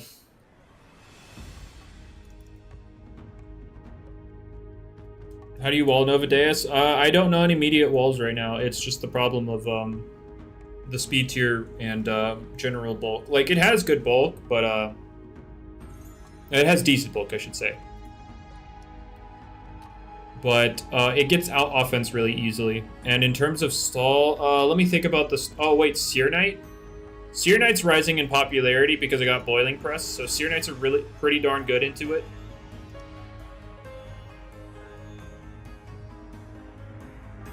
Valkyrie, Celesting, yeah, Valkyrie and Celesting are good at checking it, for sure. Like, Seer Knight comes in, clicks Drudge, and then has fun with Searing Steel. Or Boiling Press, either one. Gargolem A was never Ubers, and Cephalops still is. Gargolem A has fallen off.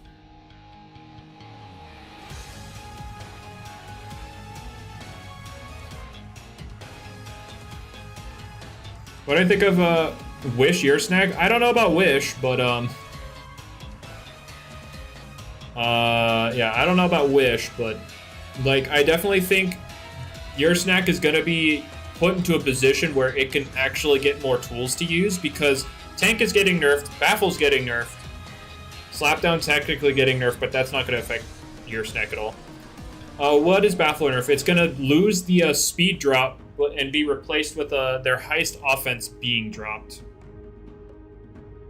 The reason why it's getting nerfed is because people are finally realizing that dropping speed on a pivot is broken. So now they're stacking things like Eruptodon Soul Burst or Dakota Soul Burst, you know, one of the two. They're adding Colossotrops. They're just adding a bunch of slower wall breakers, and then they're having like Baffle Ear Snack, Baffle Dokumori, just so they can constantly get in these super offensive threats that they can't switch into. And now they can't outspeed because their speed was dropped on a pivot. And so people finally realized, yeah, it's kind of broken.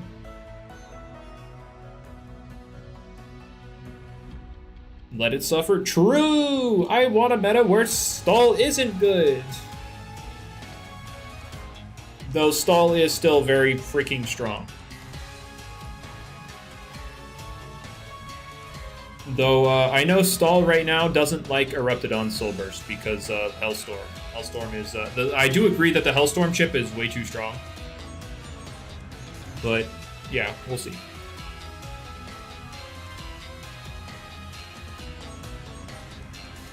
But yeah, if you say stall is suffering, good. Please, let it. Just run Mysterious Cloak. Oh yeah, for Hellstorm chip. I'm like, we were talking about Baffle and stuff, and I'm like, how does that relevant? But then yeah, it's in conjunction with, it's in response to Hellstorm for sure. Why is Cephalops banned? Because the meta it forces is not very healthy, and even when it forces specific answers for it, it breaks through those answers.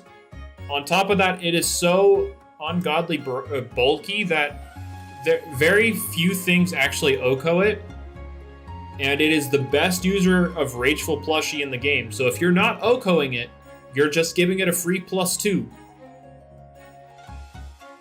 And then it soul drains you, and it gets its health back. So against bulkier teams, Cephalops just kind of goes nutty. And against offensive teams, worst case scenario for it, it trades 1 for 1. Can Jalusa 1v1 Ceph? Probably not.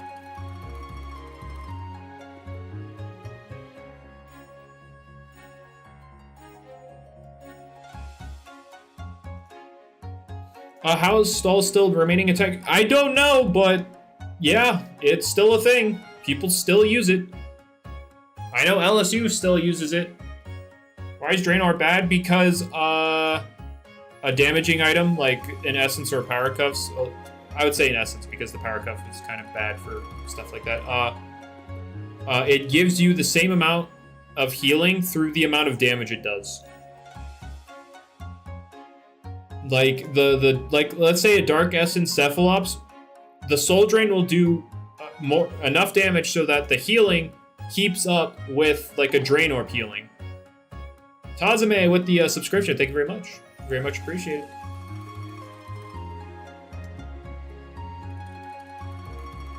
LL metagame still healthier than the Gen. I mean, Gen 9 OU is just like, it's literally either hyper offense or stall, and there's nothing in between, right? That's the current state of Gen 9 right now, right? If I recall correctly.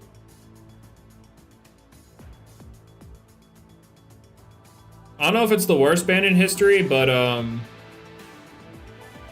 I definitely think they should have at least looked at Goldango first, for sure. Cephalop, I mean, it's still... Stall is viable in Gen 9? Yes.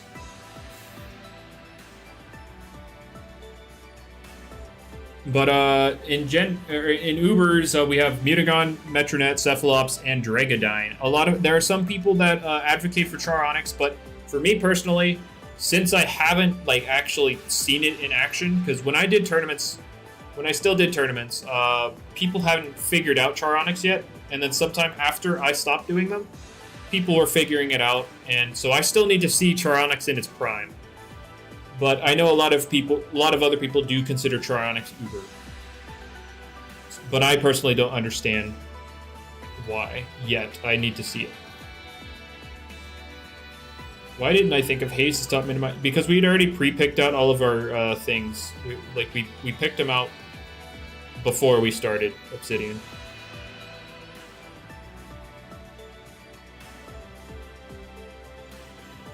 Best nature for Dragadyne? Some combination, like some smart and bulky thing.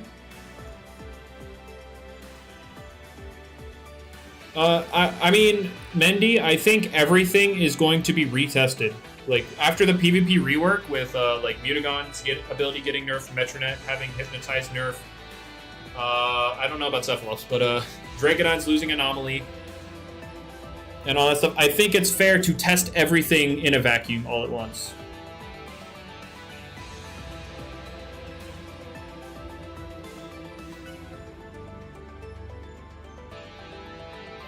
I think that would like the name of the update is a PvP rework, so I feel like it makes sense to test everything again.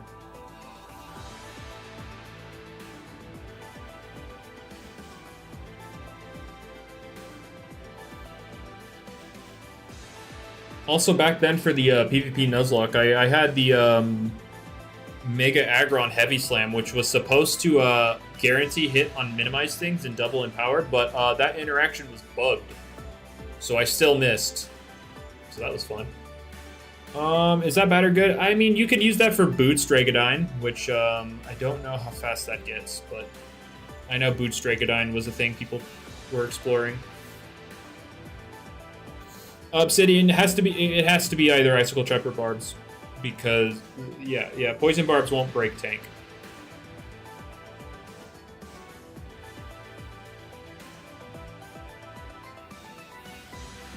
Yeah, it's for actually a lot of moves, Kekleon. There's a lot of moves.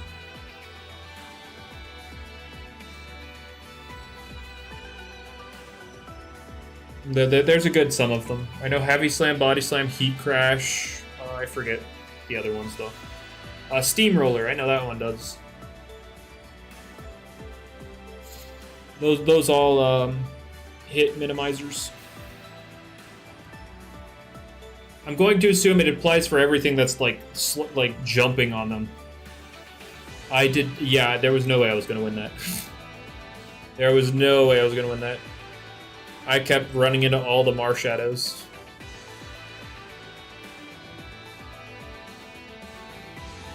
Getting good as gold? We're not getting good as gold.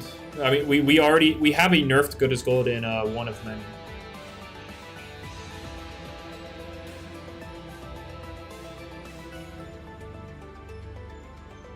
Tundroblast, Pyrogast. Oh, that's called Provoke Ferroglyph. Provoke Ferroglyph eats all of those for breakfast. Literally all of them.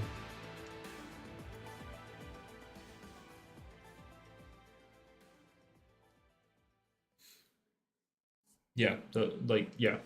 Like, Ferroglyph is a goated stall breaker.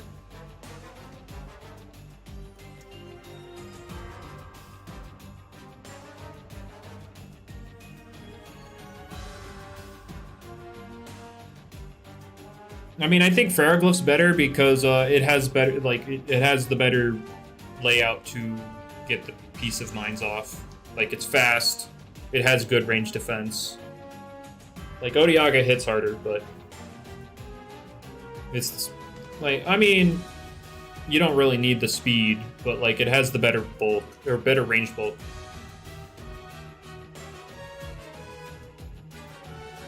How would I kill the stall meta? I don't know. I don't know. I mean, I would gut Rejuvenate, for sure. Like, gut it. Odiaga could Scapegoat. I don't necessarily like Scapegoat too much on it, because then you're giving up Provoke. Because I don't think you can Provoke and Scapegoat. You need some semblance of coverage. Does nerfing Rejuve also hurt balanced teams? Yes, it does. That's probably that's the biggest problem with it, is it hurts balance as well.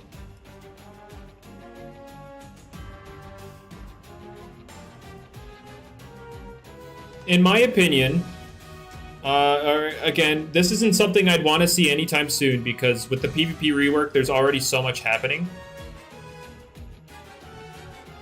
Hurts at 10 times more install? No, again, hear me out. This is here. Let me cook here.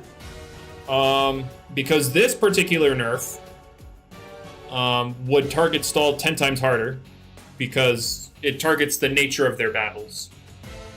I had the idea of making support moves, or just moves in general. Again, you could just for consistency's sake, you could make this apply to all moves. I would say increase the energy cost of every move, or of a move, every time you use it by, let's say, 1%. 1 or 2% every time you use it. That's going to hurt stall, because they use Rejuvenate a lot. And 2% of Rejuvenate's a lot more than 2% of Earthquake.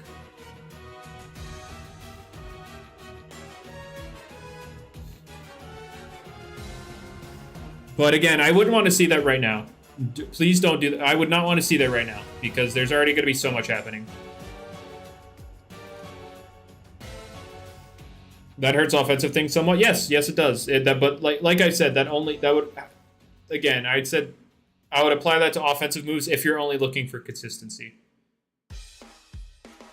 Passive energy going to counter it to a certain degree, but it wouldn't keep it up when the battles get longer, aka stall. Stall isn't trying to win a battle anytime soon. Now, okay, also, I'd want to hit Power Napper, because Power Napper is silly. Make Power Napper based on missing HP instead of max HP. Just makes it so that they can't click Rejuvenate 10,000 times. Yes, that's quite literally the point. Yes, like Doodle World. I say like Doodle World because they took my suggestion.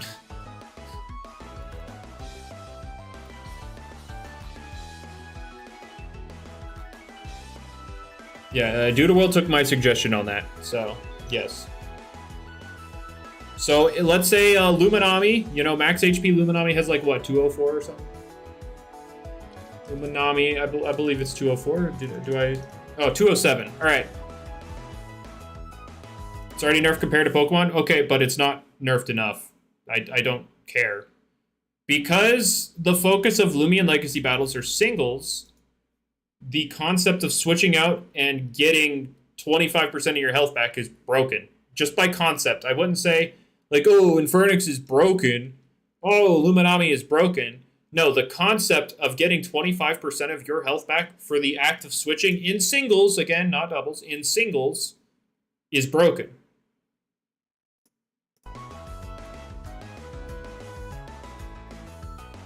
And so, to nerf that, you nerf how much you get back and make it less rewarding at the start. Like, the reason I say missing HP instead of remaining HP is because it loses effectiveness in the early game, which means it's easier to chip things into range for later in the game. And some people said, what about remaining HP? That makes it good in the early game.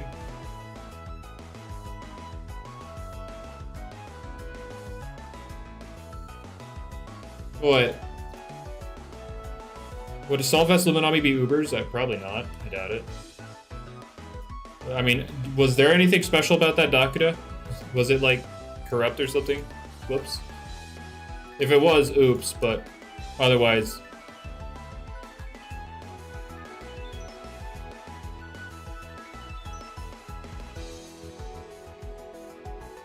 But, anyway. What was I talking about? Remaining HP instead of, missing HP makes it good early, which makes it really hard to, chip things into range. But bad late, which, again, if you do manage to chip it, then the chip will stay in the late game. I prefer the missing HP because I'd rather the early game be... I'd rather them play better in the early game than be punished in the late game. Favorite Soul Burst? I don't really particularly feel attached to any of them. I mean, my favorite, I'd say probably Florent. Florent's goofy. I like Florent.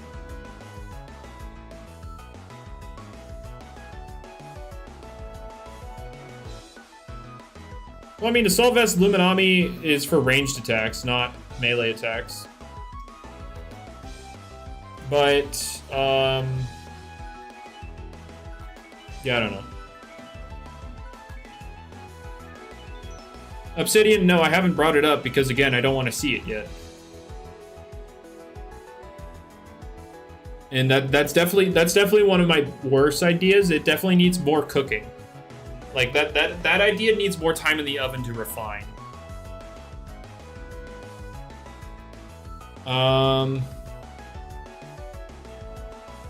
What Loomian would I give a Soul Burst? Terrafly. Let's go Terrafly. Give me a Mega Beedrill.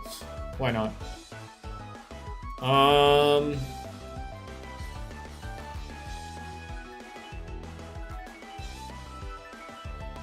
I do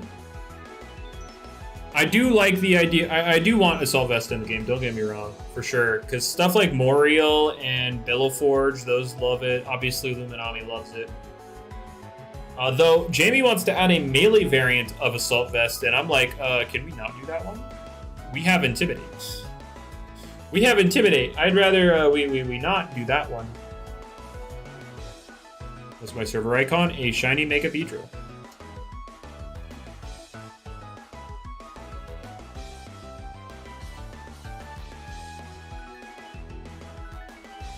Fell Stinger ability? I have no idea.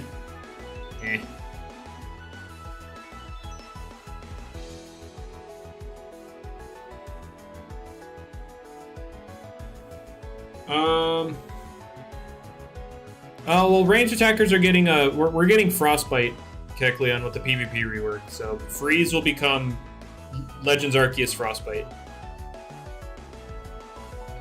When choice specs the choice band? I mean, he has them written down, but I don't know when they're happening.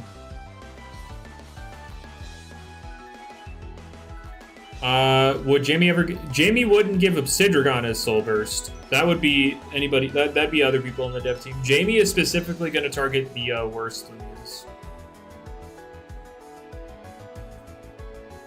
How's it not the best in Loomian Legacy? Well, the distribution on it is one factor. The other factor is it's much better in doubles than singles.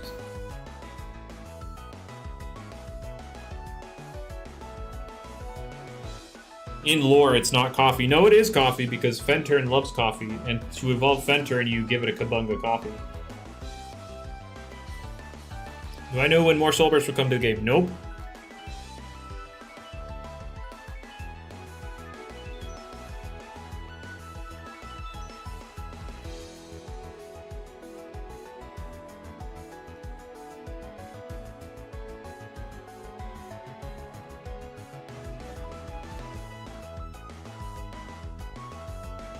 Alright, anyway. Oh, wait, that was an Alpha Piter. I didn't notice. There we go. There you go. Yeah, I wasn't even looking when I ran from that. Whoops, that could have been something huge and I ran away from it. That would have been embarrassing, huh? Nightmarish is useless? Not really, no. Because it'll still put things to sleep.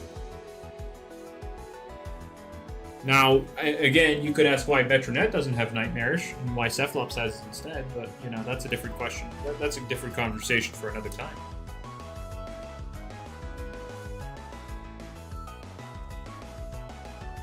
Is there a stream delay? No. Nope. Not much. Not much of any at all. Might be a couple seconds, but that's it.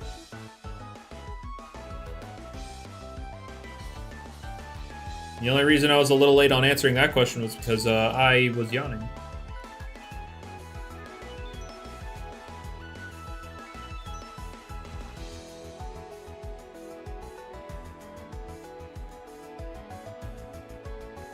All right. But yeah, I wanna hope to talk with Jamie, Lando, whoever, with stab, because again, I would much rather have good stab and rework the broken things than continue with this bad stab stuff.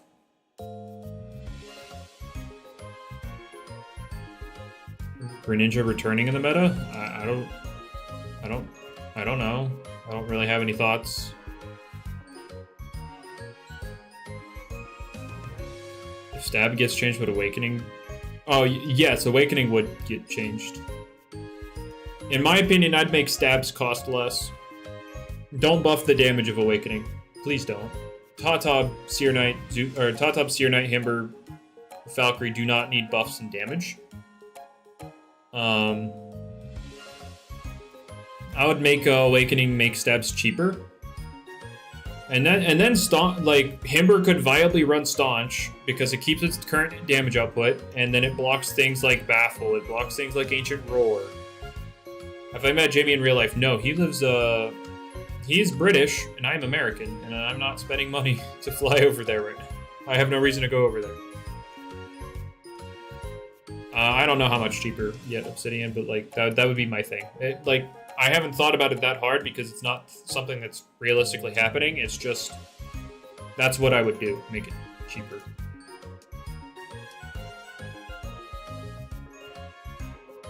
I mean, I guess you could do that, Reggie. Just make it like the Blaze Overgrow Torrent kind of thing. Isn't Staunch getting changed? Yes. Yes, it is. Is that a problem? Like, it's getting buffed. I don't see why it's relevant for Himber to not viably run it. What's it getting changed to? It'll also block self-drops. Like, that change is literally only relevant to Dragadyne, because that's what Dragadyne is having Anomaly replaced with.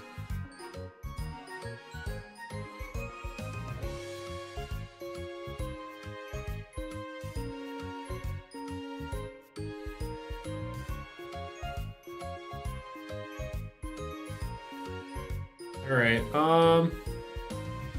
but yeah, I would definitely want...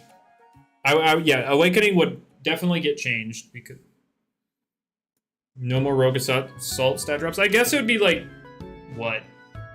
Choice Band Himber sets? Let's see, what would Choice Band Himber run? You'd run Ice Hammer, Earthquake, Rogue Assault, Yeti's Wrath, maybe? I don't know. I guess, something like that. Let's see, what does Rogue Assault hit? It hits Metal, it hits Bug, it hits Ice. I guess you would use it against other Himber. You'd use it against other Himber and Wobelisk and stuff like that.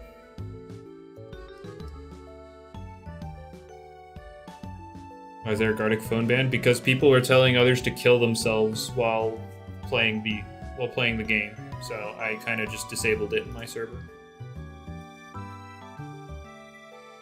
When do you think we're getting huge power, pure power? We're probably not. Not with, I mean, it would, I don't know. It would have to be after Cosmere loses Surrogate. How do I disable it? In the Discord, in my server settings, which you don't have access to, so I don't know why you're asking. Lando too much of a wuss? That's, I don't think Lando particularly cares. The reason we don't have it yet for sure is because of Cosmere. I'll tell you that right now. Why is Cosmere losing Surrogate? It's because we can't have goofy abilities, because then Cosmere can just yoink them.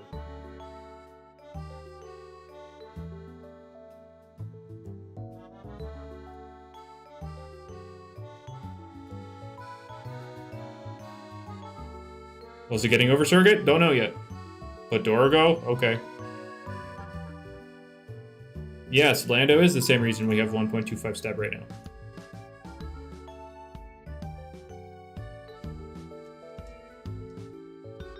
But yeah, I really hope I can convince them to look into better stab because, like, please. I rework the broken stuff, please. I'm okay with doing that. Or not, I say that, not that I'm the one that has to do it, that'd be Jamie. But I'm okay with helping him do it. Giving my ideas to him. But please. Please. Stab buff to 26%. True. It's just T-Bradham who does LL code stuff.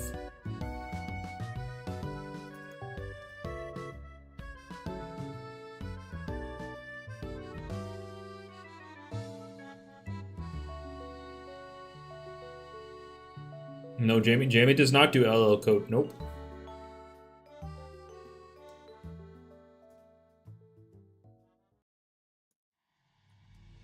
I got like 34,000 Robux one time from Jamie because of the Loomian Legacy stuff, so I've technically gotten paid once. As you change stats then, he edits them in a table, and then when T-Bradham updates the game, it reads that table. That's how.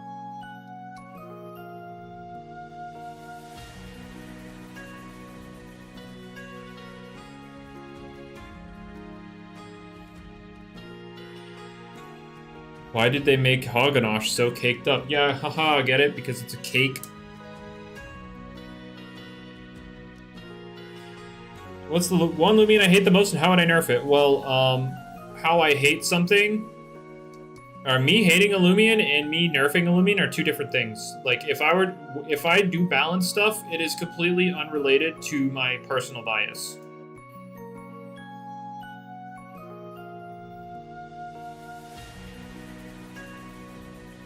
Like, yeah, that I don't do balance with me hating stall in mind, for example.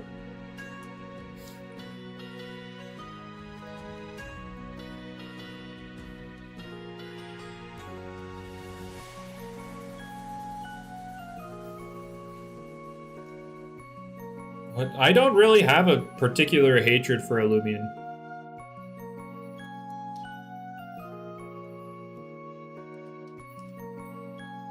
Dang, lots of fan cub today.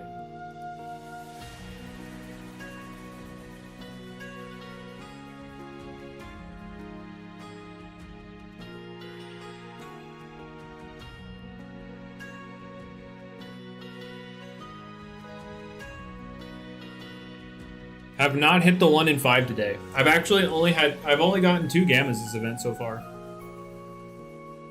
Doodles? What doodle do I hate? A wool. I don't like a wool. Alright, see ya. See ya, Cajun.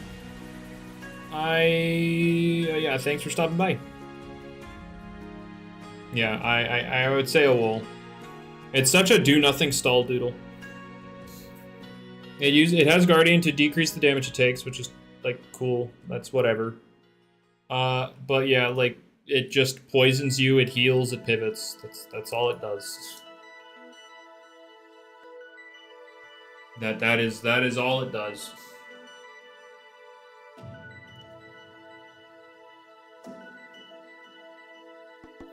What do I think of the typeless buff? I don't remember what exactly is happening to it, but I know ice won't resist it anymore. And I think he's giving it a resistance to spirit. And then that's what's happening to it.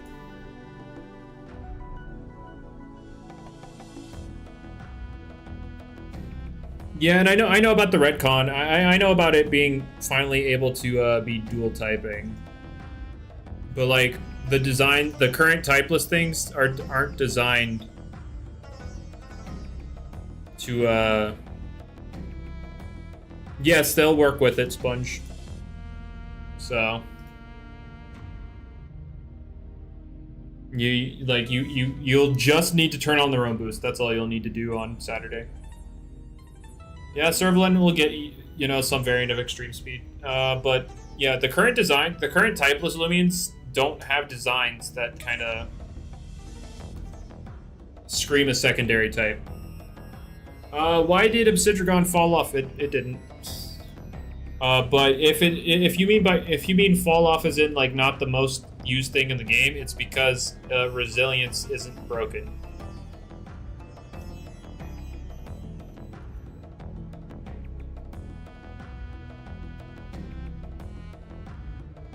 It would be because resilience is broken, or resilience isn't broken anymore. I mean, it doesn't really make sense though. Like based on the design, they don't look light or mind type at all.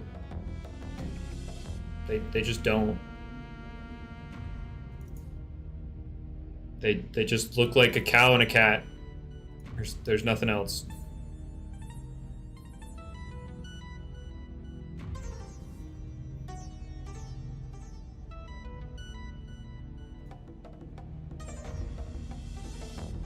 Doesn't Snack have more usage? Right now I have no idea. Let me check, I guess. What do we got?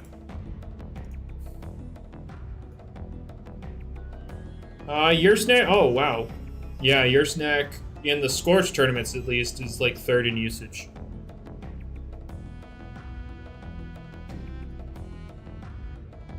With Obsidragon being 8th in usage. But there's not enough of that usage to really dictate like an actual trend. Opsy fell off in usage. It's 8th. It's still a top 10. It's still top 10. Yeah, man, it really fell off, man. It is a top 10. It's kind of like how I did that one usage graphic way back when I said Tyrex is dropping the ball. It went from what, 4th in usage to 8th or something like that. I think I still have that image. Let me see.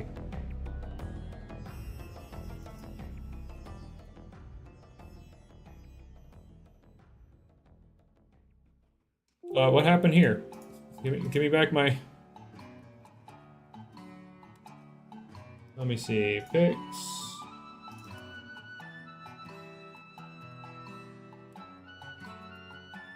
Let's see, was it this?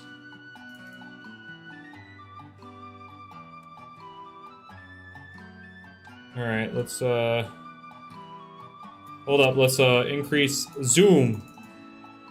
Oh, I went from number 2 to number 5. I should do this again. Like, when I start doing usage again, I should do this.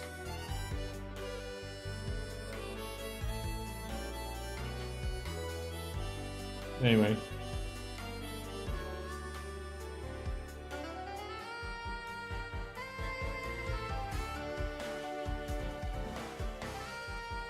How's the clip spin? I mean, it's kind of just an immunity bot at this point.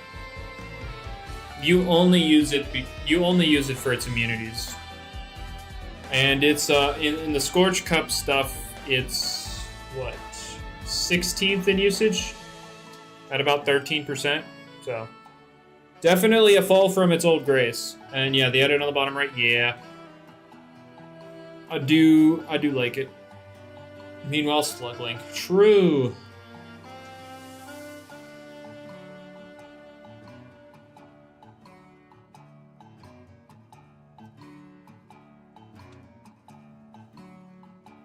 Yeah, Pharaoh's usage is directly tied to the lack of accessibility.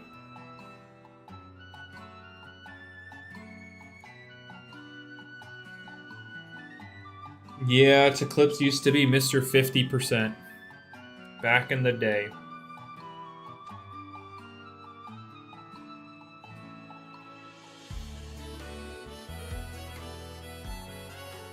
A lot of people said, oh, Baffle's only broken because Eclipse isn't immune to it anymore, and I'm like, no, I disagree. Forcing Eclipse on every team to be immune to your Baffle does not make the move not broken. Baffle was Omega broken on release. -2 speed? Sure, yeah, that's not broken at all. I actually had a lot of people like give me a lot of slack for saying, yeah, Baffle should get nerfed because -2 speed is ridiculous. Speed at all is ridiculous, but -2 speed's horrendous. And then a lot of people like, well, we haven't seen it used anything, and like it's not like the meta isn't completely broken right now, so like you're crazy, you're stupid, and I hate you, you're ugly, and you're...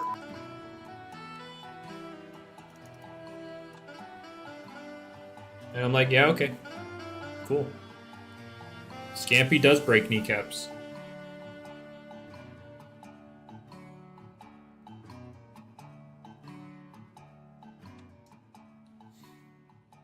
You remember when Colossotrops could outspeed everything in the game because Baffle dropped speed by -2? Good times.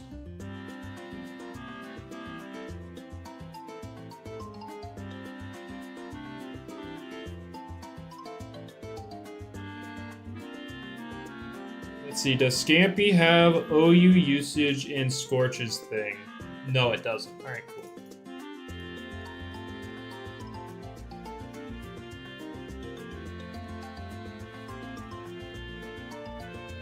I mean, Tank Mutagon would be a very viable option right now. I don't know what you mean by that. Do I think Frail Armor is better? No, I think Vigorous is better, but I do think Frail Armor is good. I think you definitely can use Frail Armor Colossotrops.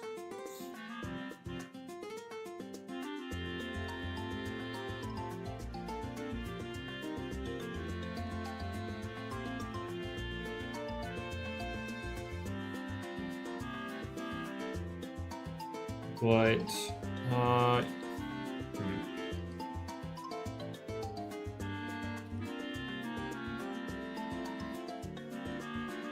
Well, Metronet, I should check for secret ability, guys. Here we go. Here we go. Hiya. Get him, Ragoon. Dang it.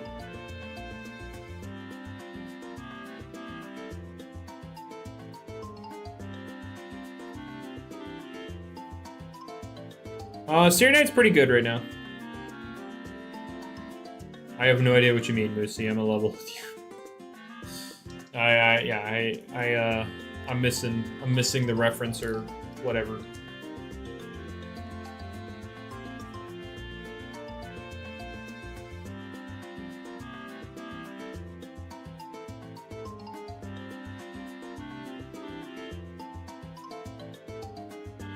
What is the worst starter? Oh, that's a good question because they're all like, this is like the first meta where like they've all been good. But probably Himber? I'd say Himber's probably the worst of them, though it's still pretty good. Yeah, I'd say Himber because it definitely at the moment it relies on a Rageful Plushie. Rageful Plushie activation, for sure. Yeah, okay, never mind. Himber, in my head, is the worst one. It's still good, though.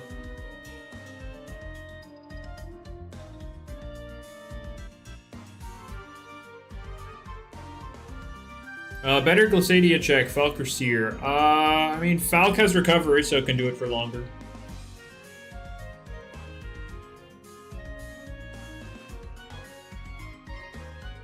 Like, yeah, Seer Knight gets chipped down, so... Like, Valkyrie is better at answering Glissadia. And Tata was the worst? Ah, yes.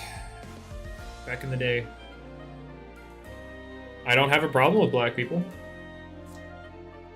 I don't generally pick which people I like based on their color of skin. I'm a level with you.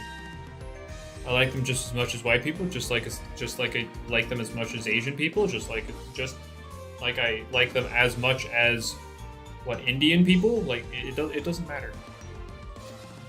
It don't matter to me. I dislike all people equally.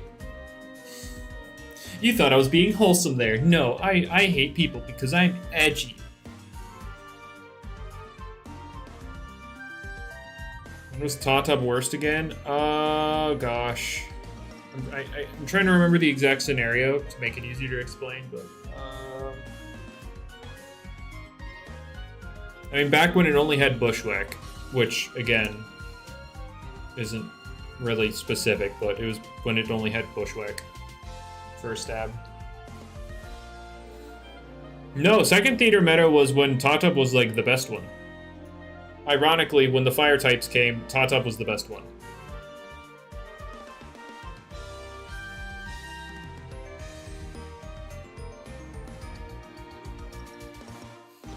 Like, in first theater, it was, like, probably the third, because it was Seer Knight Zulong, and then, like, Tatab, or Himber was probably third.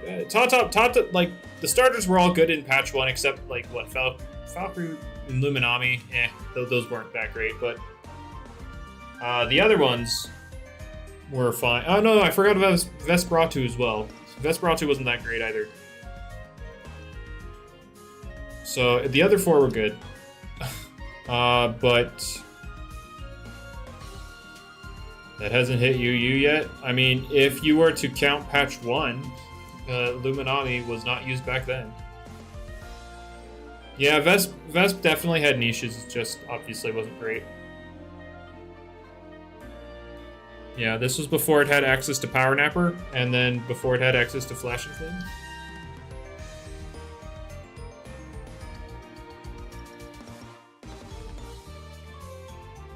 Like, all the starters have had periods where they weren't good. Except Zulong. Never mind. Zulong was always good. Like, there were times where Zulong was okay at worst, but, like, yeah.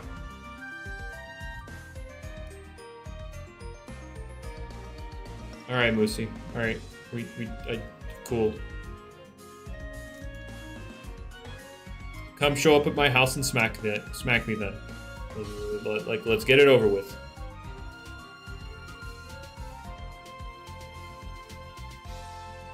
Yeah, Zulong, I guess, has been the only one to stand the test of time, but, you know, obviously, Jamie favoritism, and he gave it Fire Breath, because why not?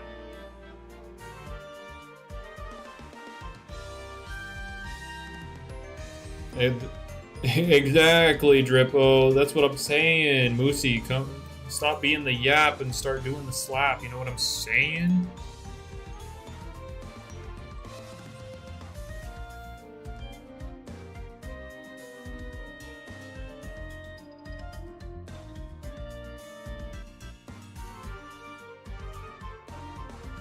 Zulong was outclassed by Proto for a bit.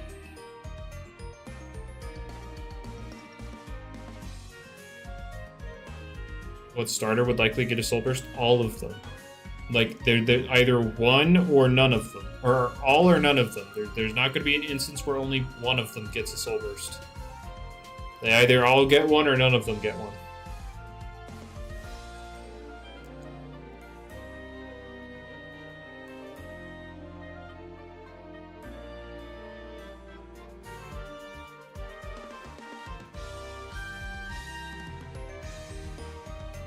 But, oh yeah, Speed Gargolem, I forgot. Yeah, Gargolem's getting Provoke here soon, so 07 Gobademic, because Gargolem about to replace it on Hyper Offense.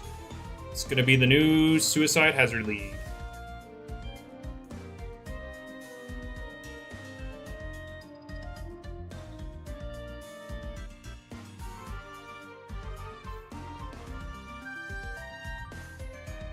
What? Yeah. What?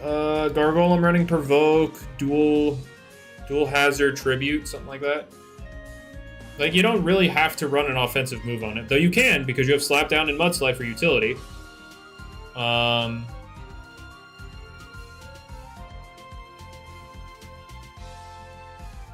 So yeah, it has options. So yeah, that's gonna be a thing.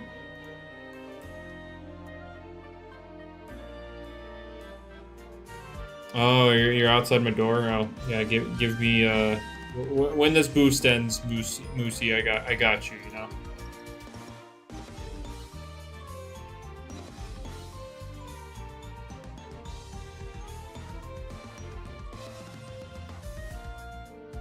Oh, Strat Florence situation. Oh yeah, where it reworks the thing. Yeah, I'd much rather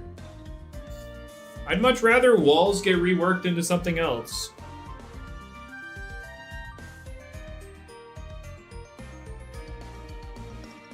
So, fun fact about Gastroke, Jamie forgot it had tamp when he made it, so that's a thing. Outside my room with food. If you're outside my room, I'd be able to see you because my door's open.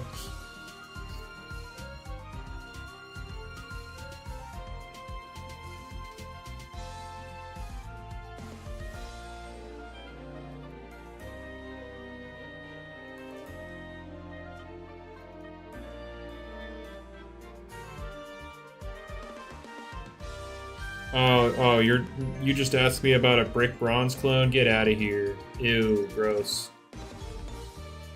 Disgusting! Joseph the Kids Dredge and Earthquake, you see it being used more than Helvantic? Actually, some people are using both. Don't ask me why, but I've seen teams with both right now. I guess they just choose their electric furry win condition.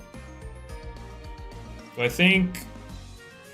so fun fact about Soulburst Dakuda being everywhere, it's not. Soulburst Eruptodon is the most common one. Actually, no, in Scorch Cup, in Scorch's tournaments, it's Gastroke that's more common, but out of Dakuda and Eruptodon, Eruptodon's more common. Jolt Teeth, if you will. True.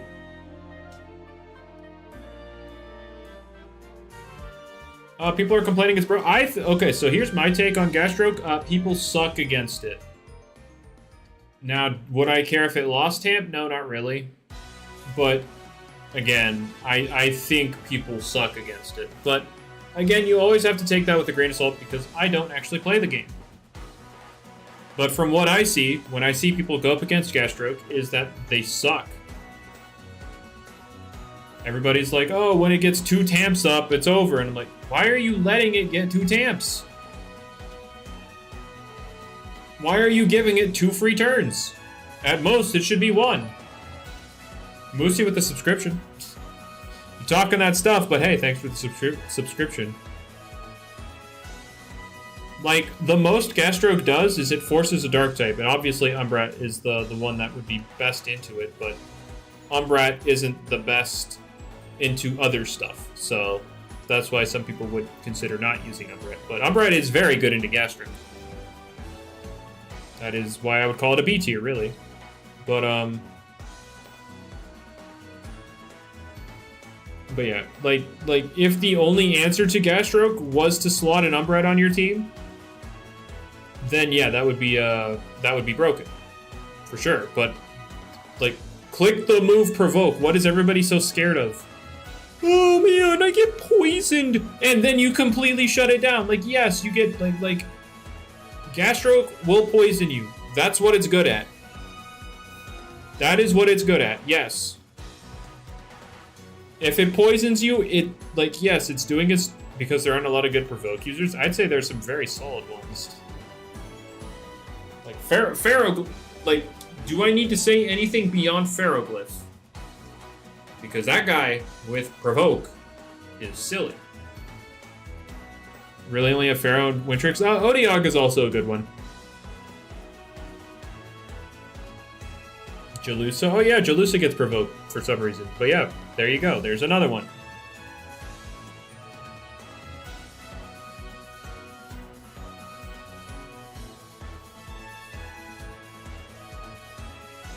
Like, This is why we need handy Cosme or E.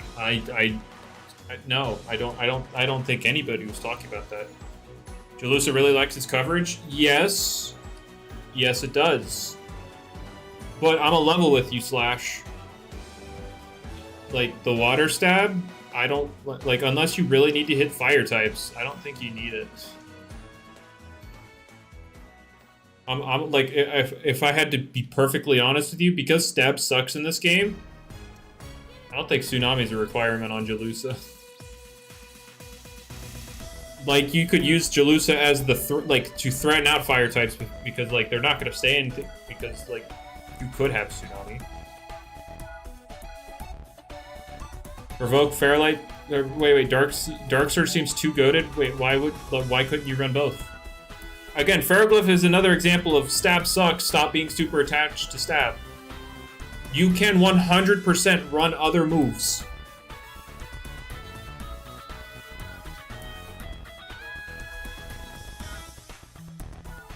Fire and Earth types? I mean, you're still going to have Deep Freeze, Mindy, so...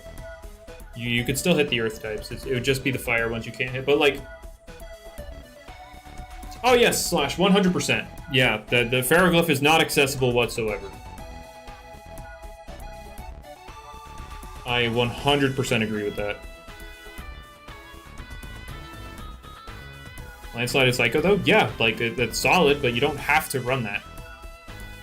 Like when you're team building, identify what Ferroglyph needs to hit, and then put the moves on to hit it. It's not that big a deal.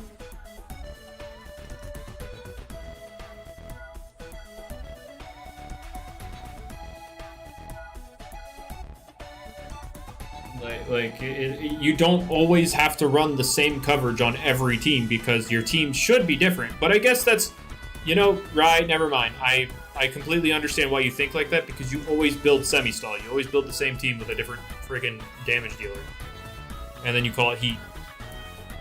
No, trust me, I built this heat team this time. Trust me, my Celestine team, heat, fire, absolute bananas. You can't possibly comprehend how heat it is. It's just semi-stall. Again.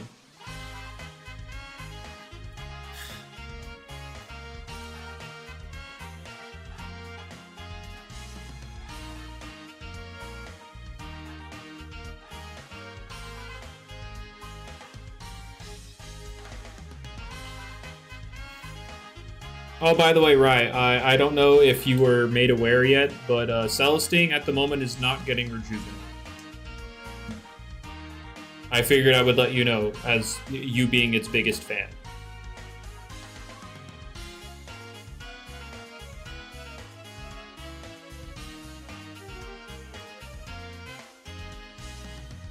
Gargolem defense is not common installed, no.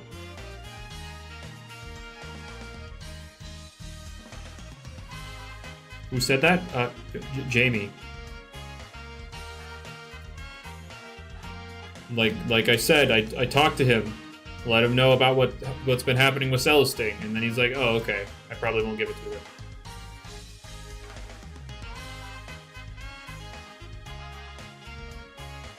Vesp? I mean, Vesperatu isn't, like, common in it right now. But even if it was, again, you could still chip it down.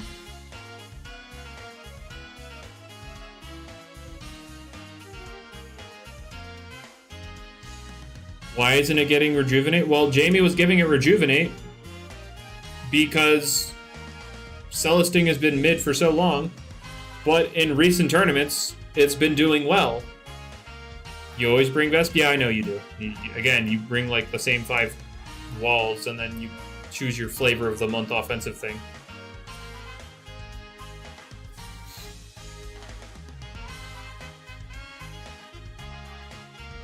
Why, thank you, Random.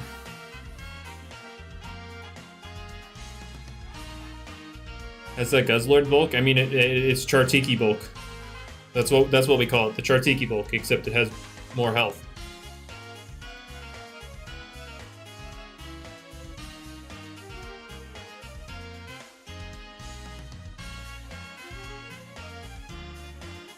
But, where's the Cryo Cub? I don't care about that thing, so... Like, that, I'm not particularly interested in it, so it's not there. Yeah, Vesperatu was ran a lot back then. It was mainly because of Mutagon. It was the only remotely decent thing to take a hit from it.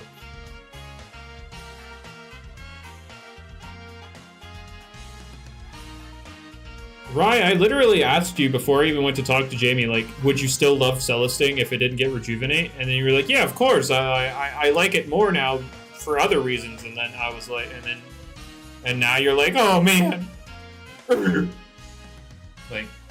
Just wait for it to calm down in the wild. Just wait for it to calm down in the meta, and then it'll probably get something. I don't know.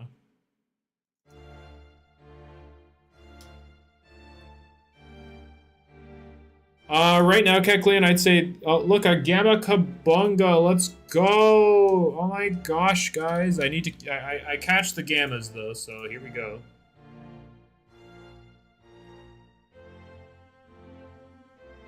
Oh my gosh, communication, guys, here we go. We popping off now.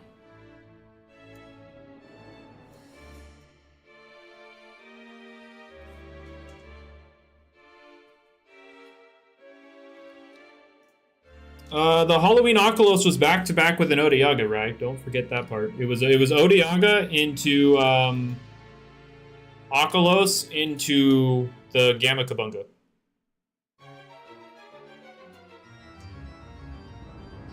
Is it in the right box? I hope it is. It's not. Okay, well...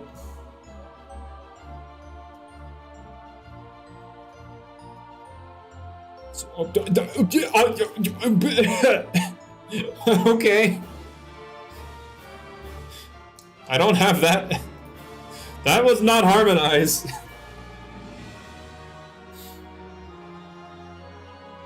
That was not harmonized.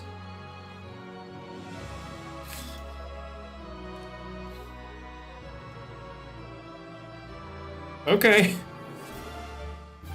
You've been waiting for 20 minutes? Well, you said that when I had 26 minutes left, so unless I have less than 6 minutes left, then you're lying to me. No, see, you've only been there for 12 minutes. Your sense of time, Moosey, is a little off. What's my harmonized? Nimble. Because in reality, the Gamma finds, they don't really matter. Okay, Ferroglyph gets Foresight. I mean, then what's Thawman gonna do?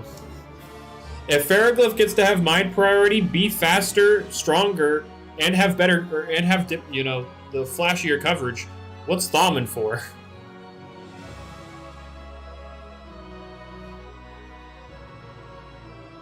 Thawman can have ice. Okay, fair, I guess, sure.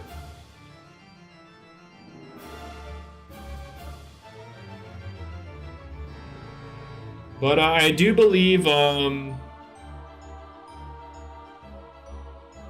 what was Jamie giving it? It was giving it some sort of thing with, making other things' moves cost more while its things cost less. So, like, a mini pressure with, like, expertise thrown into it as well. I believe that's what its secret ability was turning into.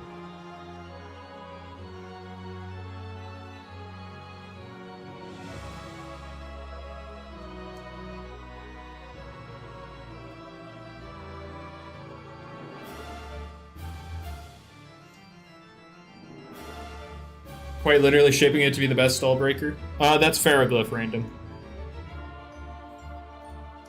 I mean, hey, I don't mind a good stall breaker. I mean... Yeah, I don't mind stall not existing against specific things. On non-secret abilities, Celesting, I'm not a fan.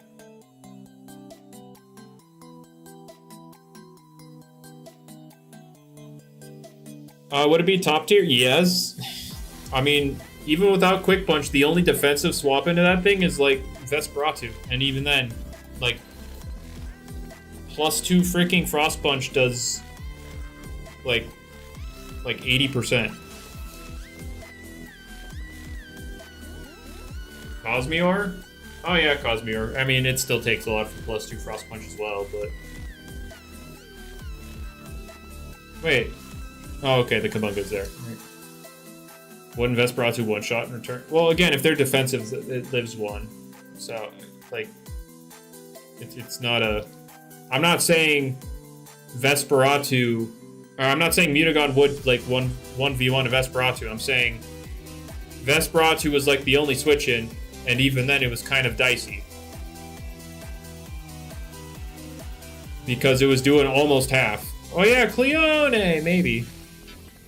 Cleone does resist all of the moves. Oh yeah, but we'll see when Quick Punch is a non-factor on heavy fists. We'll see.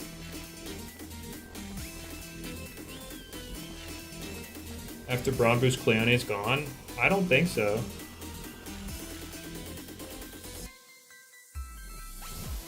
Mega Chomp does get affected by Sharp Claws. Yes, Squirrel.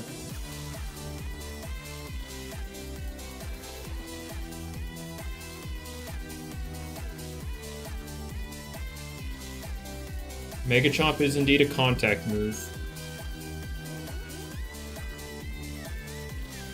Jalusa can outspeed Vespa the Kitsune. Yeah, very nimble does that.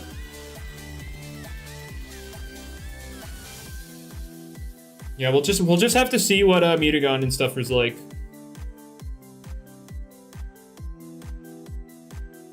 Oh yeah, if you're not okay, if you meant not robust Cleone, then yeah, the thing is getting smacked. I assumed when you said Cleone, you meant robust because you need to be robust. Heavy Fist is a 50% boost. Why am I so unlucky? I mean, it'd be like that. I mean, it's not the end of the world, but... I mean, I found an Alpha Ikazune, like, here, let me... Like, these have been the event finds so far. And this is Alpha, so, like, cool. And this is Secret Ability, so cool. When's the last time I touched PvP? 2021.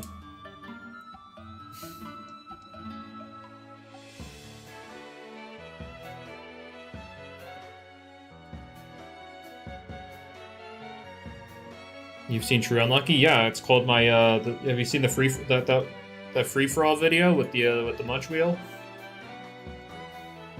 Not the Munch Wheel. I really wish I could do the free-for-alls, but I want to have access to all the PvP Loomians so I could spin a wheel to make it more interesting. But it's not feasible. I mean, yeah, I would do a Joltooth video if I had the stuff for it.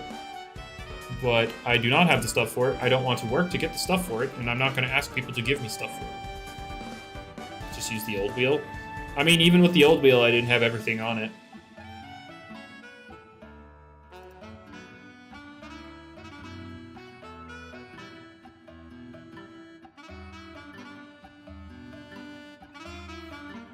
Ah, yes, the Gust video. We love that one. Oh wait, I just realized that Kabunga was my 3rd Gamma of the event, guys. Let's go. Pop off for Gamma Kabunga. We've gotten 2 Gamma Kabungas and a Gamma Fan Cub. Why didn't Vespin Soul get fade away? I don't know, man. Maybe because we don't want to give them it right now. Let's not do that. I don't think they need buffs.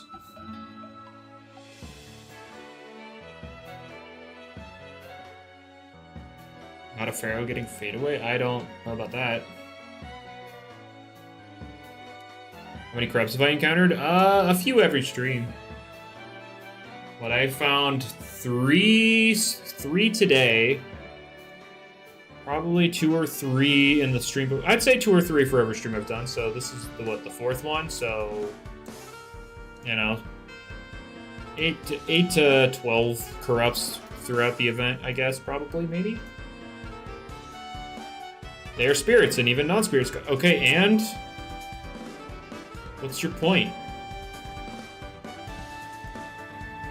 I don't see why, if they're No.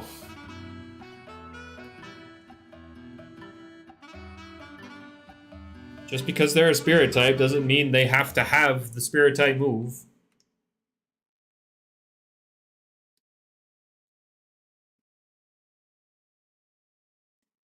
Like, I don't...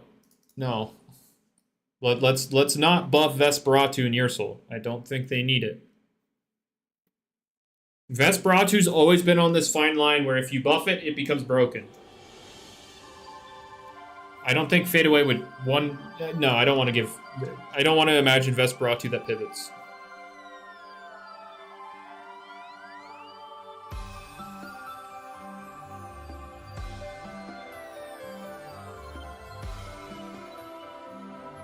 I don't want to see that universe right now.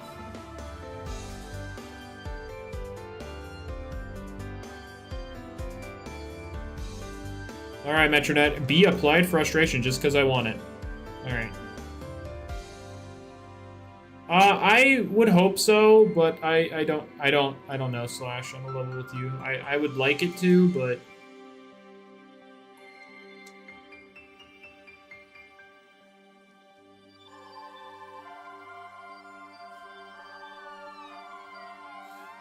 oh, Serenite's pretty strong, Infinity. Now with Boiling Press, it's pretty spooky.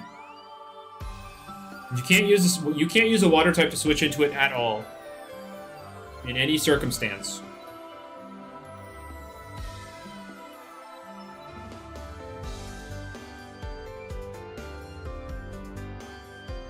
Make base Crackle up. Soul Burst Crackle.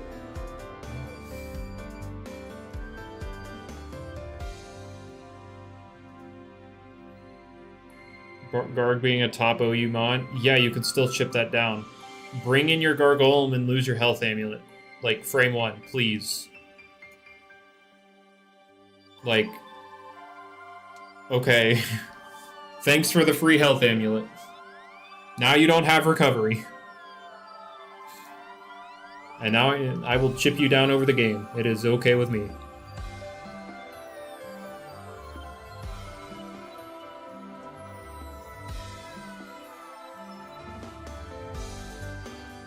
Then it can use an item? Oh, okay. I see.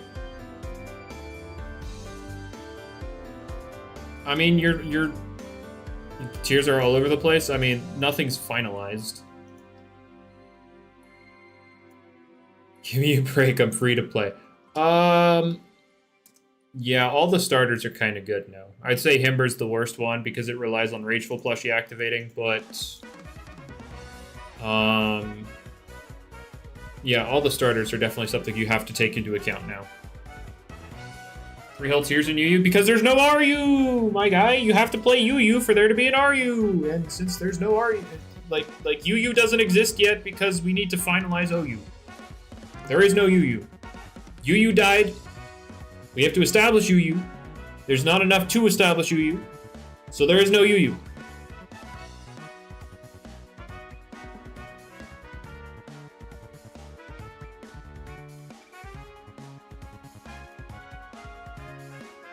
My advice, Slash, since you're worried about this whole free-to-play prep, is don't play the game until the PvP rework happens.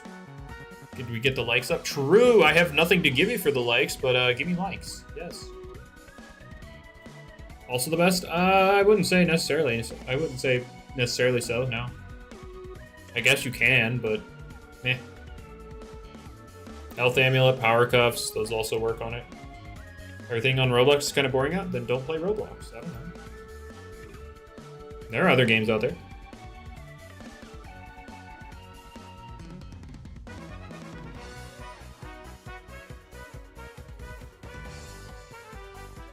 No, we're not doing anything remotely close to that, random. Good lucky HD impression. I'm a level with you. I'm only familiar with him screaming. That's about it. I'd say Glissadia is better right now than Nova, and it's because of the speed tier. You farmed hundreds of gummies this event? I am so sorry for your loss. This minigame is trash. I would hate to farm gummies with this event.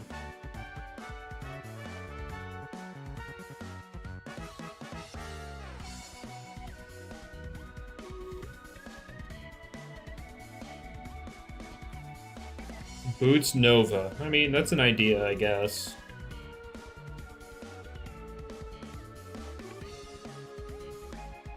Prefer it over the maze? No, I prefer the maze much more. In terms of gummy farming, I would say maze is garbage on mobile. Okay, that's fair. If you're mobile, you would hate the maze for sure. If we're looking strictly at farming gummies and nothing else, Easter event, miles better. It's leagues better. Sweet Retreats after that. What would be after that? I mean, we only have 2 other minigames, don't we? Maze and Exchange. Oh yeah, Cosmior. Oh yeah, Cosmior. No, I don't like the Cosmior one because they make the different gummies cost different meteorites, I'm pretty sure, so I'm not a fan of that.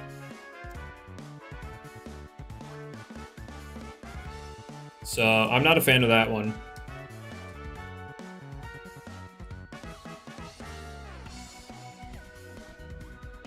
I'm not talking about which ones you can AFK scaling. Because if it was just based on AFK, then Sweet Retreat would be the best.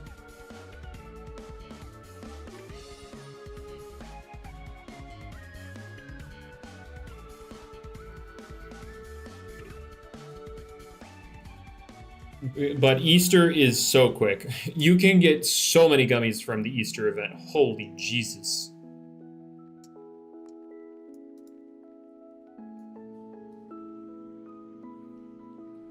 Like, I think I had 99... yeah, this was in a few hours of Easter. Like, I did this to prove a point. This was in a couple hours of Easter.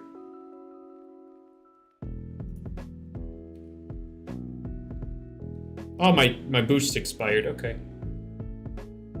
I guess that's it then. So yeah, that's a thing.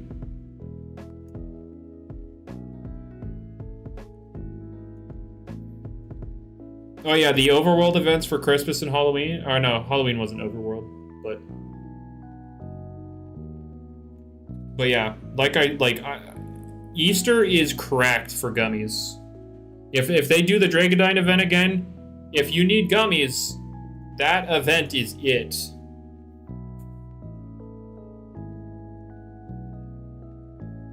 /the Easter event was broken for gummies. You got so many. This was after like this was like 3 or 4 hours.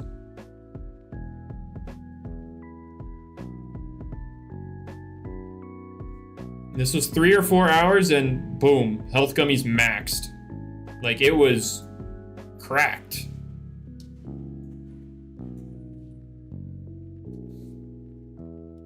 Like I believe they costed less than these. Let me talk to you. Yeah, they costed less than these, and you could farm them so much faster. It was like 3, I think. Let me, did I ever stream that event? Here, I guess I could check.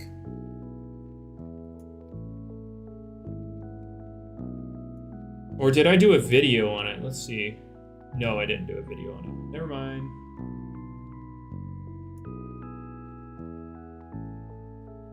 Let me find it.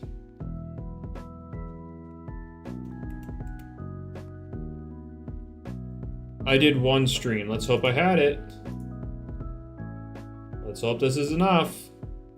Or wait, no. That was the raid battles. Hang on.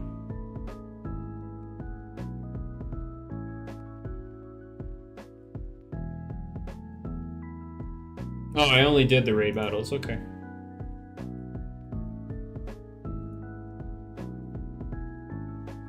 Hold up.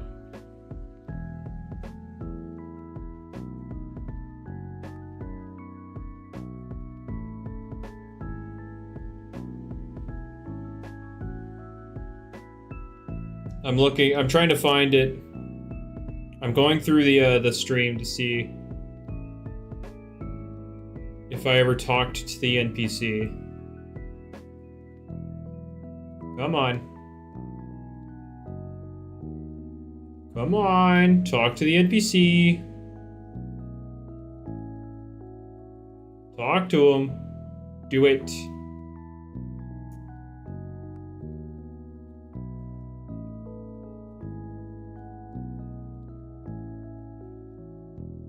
Talk to the NPC, dang it.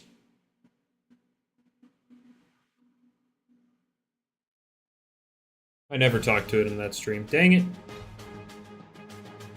Alright. I can't compare it. But I'm pretty sure it was like three eggs for a gummy. And you could just egg. Like obviously some of them would be Kiego, but like you've got so many eggs. And here it's 5 per, and you have to play a whole minigame. And sometimes you get 2. And sometimes you get none. Like, this is horrible compared to the Easter event.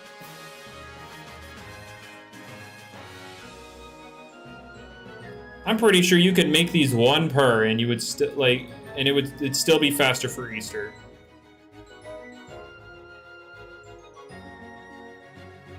The minigame is fun? No, it is not.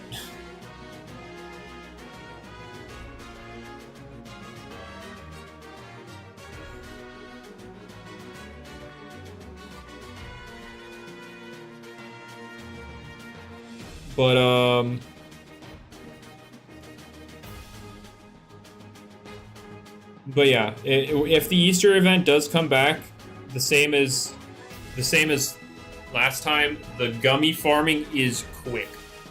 Although they did slow it down a little bit when they buffed the odds of it being a Kiego, but it was still super fast.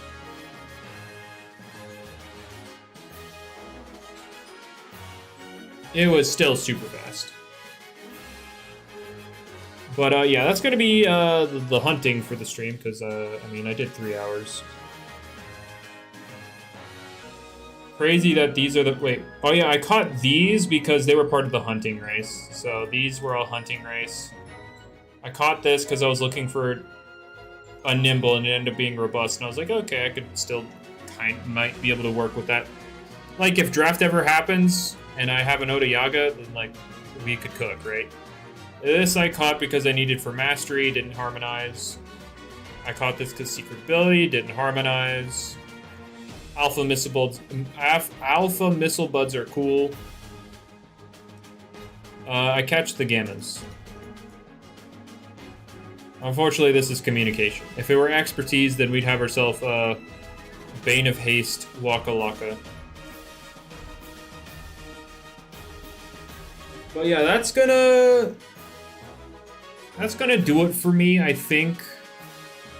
I don't see a purpose to stay live any longer. So, yeah. If y'all got any last questions, I can answer, sure. But other than that, I'm gonna get out of here. Let's see.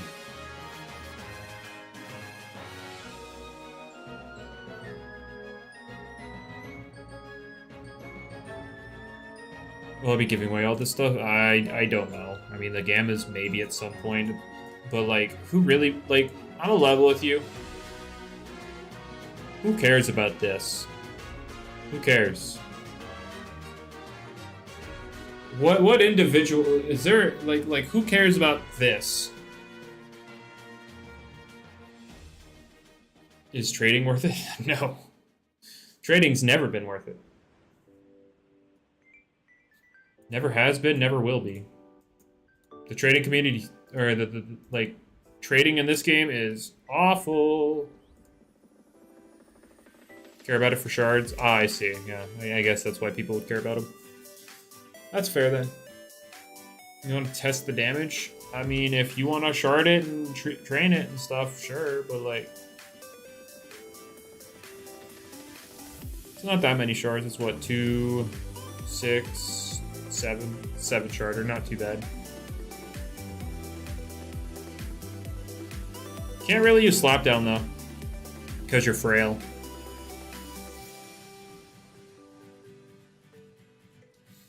All right, yeah, I'm gonna get out of here though. But y'all enjoy the rest of your day, morning. After a gleaming Halloween missile, you said a gamma before. Sorry, you're trying to scam me now. That's crazy. Anyway. What was I saying? Oh yeah, hopefully y'all have a good rest of your morning, afternoon, day, evening, night, whatever it is. Hopefully it's good. I'm out of here. Bye. Bye.